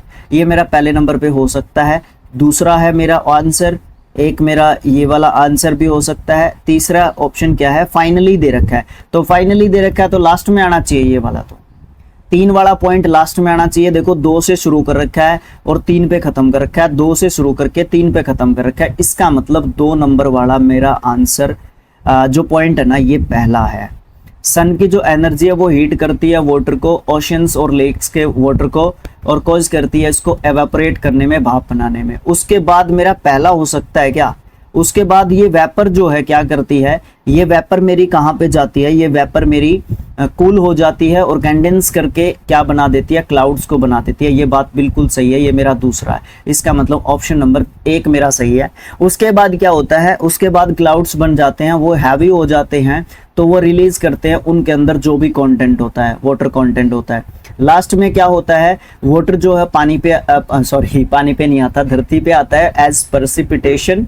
ठीक है, इसको प्रेसिपिटेशन का प्रोसेस भी आप बोल सकते हो। यहाँ तक जब पानी ऊपर से नीचे गिरता है, साइंस में पढ़ते हैं हम लोग, उसको रेन और जो है स्नो के रूप में वो नीचे अपना गिरता है, तो इसको आप क्या बोलते हो, वाटर साइकिल आप जो है इसको बोलते हो। अपना आंसर ए मिल गया। हम लोगों को ऑप्शंस को भी नेगलेक्ट करना हमें सिखा रहे हो भैया। सर आप जो जिस भी नाम से मुझे संबोधन करते हो मुझे बहुत अच्छा लगता है, कोई दिक्कत नहीं है, बस आप वीडियोस को शेयर कर दिया करो यार, इम्पोर्टेंट है ये हम लोगों के लिए। ठीक है, ओके। अगला क्या है, 21वां क्वेश्चन। एंटोनियम बताना होगा हमें रिकॉन्डाइट का। देखो रिकॉन्डाइट को आप जो है एडजेक्टिव वर्ड के रूप में देखते हो, इसका मतलब आपको जरूर जानना चाहिए। इसका मतलब होता है गूढ़, गहन, जटिल, कठिन। ठीक है, और भी इसके मतलब बोल सकते हो, वो सिचुएशन पे डिपेंड करता है। ऑब्सक्योर आपका होता है जो अनक्लियर होता है, अस्पष्ट आप इसको बोल सकते हो। लिखने की जगह नहीं बता देता हूँ, सिंपल मुझे पता नहीं है। एजोट्रिक भी आपका एक एडजेक्टिव एक तरीके से आपका होता है, इसका मतलब भी होता है गूढ़, जटिल, यानी कि इसका सिनोनिम आप बोल सकते हो, कोई दिक्कत नहीं। प्रोफाउंड भी सेम ही आप बोल सकते हो, गहरा, गहन, डीप, इसका मतलब आप समझ सकते हो। बताना क्या था, एंटोनियम बताना था, तो आप इसका सिंपल बता दो, अस्पष्ट हो नहीं सकता इसका। ठीक है, ओके, आगे चलो। क्वेश्चन नंबर 22 है आपका, ईडियम है। जनरली शिफ्ट्स में आपको देखने को मिल रहा था कि ये शुरुआत सी में ही आपको देखने को मिल रहा था, तो हम लोग इसको जो है थोड़ा सा आगे लेके चल पड़े हैं इसको अभी, है ना, ये वाली चीज़ है आपकी। ओके, अच्छा, तो यहाँ पे देखो इसका बी द चैपरॉन। ठीक है, बी द चैपरॉन, ये मैंने थोड़ा सा ज़्यादा इसको डार्क कर लिया। ओके, बी द चैपरॉन, इसका मतलब क्या होता है, सुपरवाइज और accompany young people in social situations। क्या होता है, जब बहुत सारे जब यंग पीपल होते हैं, यंग बच्चे होते हैं, वो जब कोई काम को एक्सपीरियंस कर रहे होते हैं, तो उसके साथ जो है एडल्ट्स का होना बहुत ज़रूरी होता है। ये कॉम्बिनेशन जो है बहुत ज़रूरी होता है, ताकि काम जो है ना वो स्मूथ तरीके से हो सके और बच्चे जो है चीज़ों की जानकारी प्राप्त कर सकें और एक्सपीरियंस गेन करें आने वाले समय में उनको, क्योंकि आने वाले समय में सभ्य नागरिक बनना है। ठीक है, ओके। अगला क्वेश्चन, ए फॉर्मल डिसएग्रीमेंट और क्वेरल, उसको हम क्या बोलते हैं, उसको हम कमेंट बॉक्स में आप लिख के बताओगे इसकी सही स्पेलिंग क्या है। डिस्कॉर्ड बोलते हैं उसको, झगड़ा बोलते हैं उसको, एक तरीके से घृणा बोल सकते हो उसको। घृणा तो कम बोलना चाहिए, लेकिन बोल सकते हो कहीं ना कहीं। ये सब आपके लिए जो आपको बताना होगा। अगला क्वेश्चन है वन वर्ड सब्स्टिट्यूशन के लिए, एक government ruled by A queen और किंग, उसको भी आप कमेंट बॉक्स में बता सकते हो। डेमोक्रेसी, मोनार्की, ओलिगार्की या ऑटोक्रेसी। ऑटोक्रेसी में एक ही होता है, ठीक है, ऑटो मतलब खुद एक, ठीक है। मोनार्की, डेमोक्रेसी आपका लोकतंत्र होता है, ये तो आंसर है नहीं। ओलिगार्की भी आपका बिल्कुल भी आंसर नहीं है, ओलिगार्की का मतलब क्या होता है, कुलीन तंत्र, ठीक है। मोनार्की और ऑटोक्रेसी, इन दोनों में से एक आपका सही जवाब रहेगा। अगला क्वेश्चन है 25th, और 75th आपका टोटल 23rd शिफ्ट के लिए, ठीक है, 23rd की लास्ट शिफ्ट के लिए, थर्ड के लिए। पैराजम्बल का क्वेश्चन है, जम्बल्ड कोरेंट ऑर्डर में इसको लगाना है, तो हम जो है वहाँ से अपना पेन के बजाय हम अगर क्या बोलते हैं उसको हाइलाइटर उठा लेते हैं तो अच्छा मुझे लगेगा। Digital currencies are redefining traditional banking systems, मेरे हिसाब से ये पहले नंबर पे नहीं होना चाहिए, तो मैं ऑप्शन नंबर 2 को अगर हटा दूंगा तो मेरे ख्याल से ठीक है। नहीं नहीं नहीं नहीं नहीं नहीं नहीं नहीं, चलो देख लेते हैं, क्योंकि 2 ऑप्शन से 2 स्टार्ट हो रहे हैं, चलो देख लेते हैं। फिलहाल के लिए मैं अपनी बात को वापस लेता हूँ, मैं इसको नहीं हटाता हूँ, ठीक है। अच्छा वही बात फिर हो गई, मुझसे गलती हो जाती है, ठीक है, नहीं हटाता भाई, मैं इसको नहीं हटाता, रखता हूँ, क्योंकि डिजिटल करेंसी को डिफाइन करने की बात हो रही है ट्रेडिशनल बैंकिंग के साथ। ट्रेडिशनल बैंकिंग, जो परंपरागत बैंकिंग हमारी चल रही थी, वो डिजिटल करेंसी आज के समय पे जो चल रही है वो उसको डिफाइन कर रही है। इसको मैं पहले नंबर पे रख सकता हूँ, लेकिन डाउट है मुझे।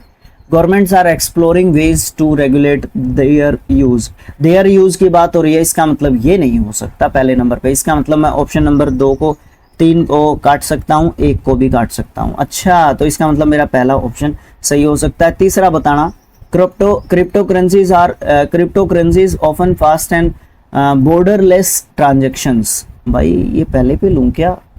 चलो एक बार देख लेता हूँ मैं। मैंने तीसरा पहले पे ले लिया, ऑप्शन नंबर डी मैंने मान के चल लिया, ठीक है, कंफर्म नहीं हूँ बट मान के चल लेता हूँ। क्रिप्टो करेंसीज का भी यहाँ पे बात कर रखी है और डिजिटल करेंसी की बात कर रखी है। नहीं, मेरा ऑप्शन 1 वाला ही होगा, ऑप्शन नंबर 2 ही होगा मेरा सही जवाब। इसका जवाब मुझे डिफेंस करना पड़ेगा मेरा अपने आप का, पता है कैसे? देखो, डिजिटल करेंसी जो है ना वो बड़ी चीज है, जो आपकी क्रिप्टो करेंसी है ना वो डिजिटल करेंसी का एक छोटा सा रूप है। इसका मतलब डिजिटल करेंसी बड़ी चीज है क्रिप्टो करेंसी थी, तो पहले नंबर पे ये आएगा, और 1 वाला ऑप्शन सिर्फ 2 ही दे रखा, तो मेरा ये सही जवाब होगा, ठीक है। इतना मतलब इतना तो एक्सप्लेनेशन काफी है ना भाई, आप लोग कमेंट बॉक्स में लिख के मुझे बता देना, इतना जो करप्शन कह रहा था मैं, एक्सप्लेनेशन काफी है ना। अब इसको समझ लो। डिजिटल करेंसी जो है बैंकिंग सिस्टम को डिफाइन कर रही है, रीडिफाइन कर रही है।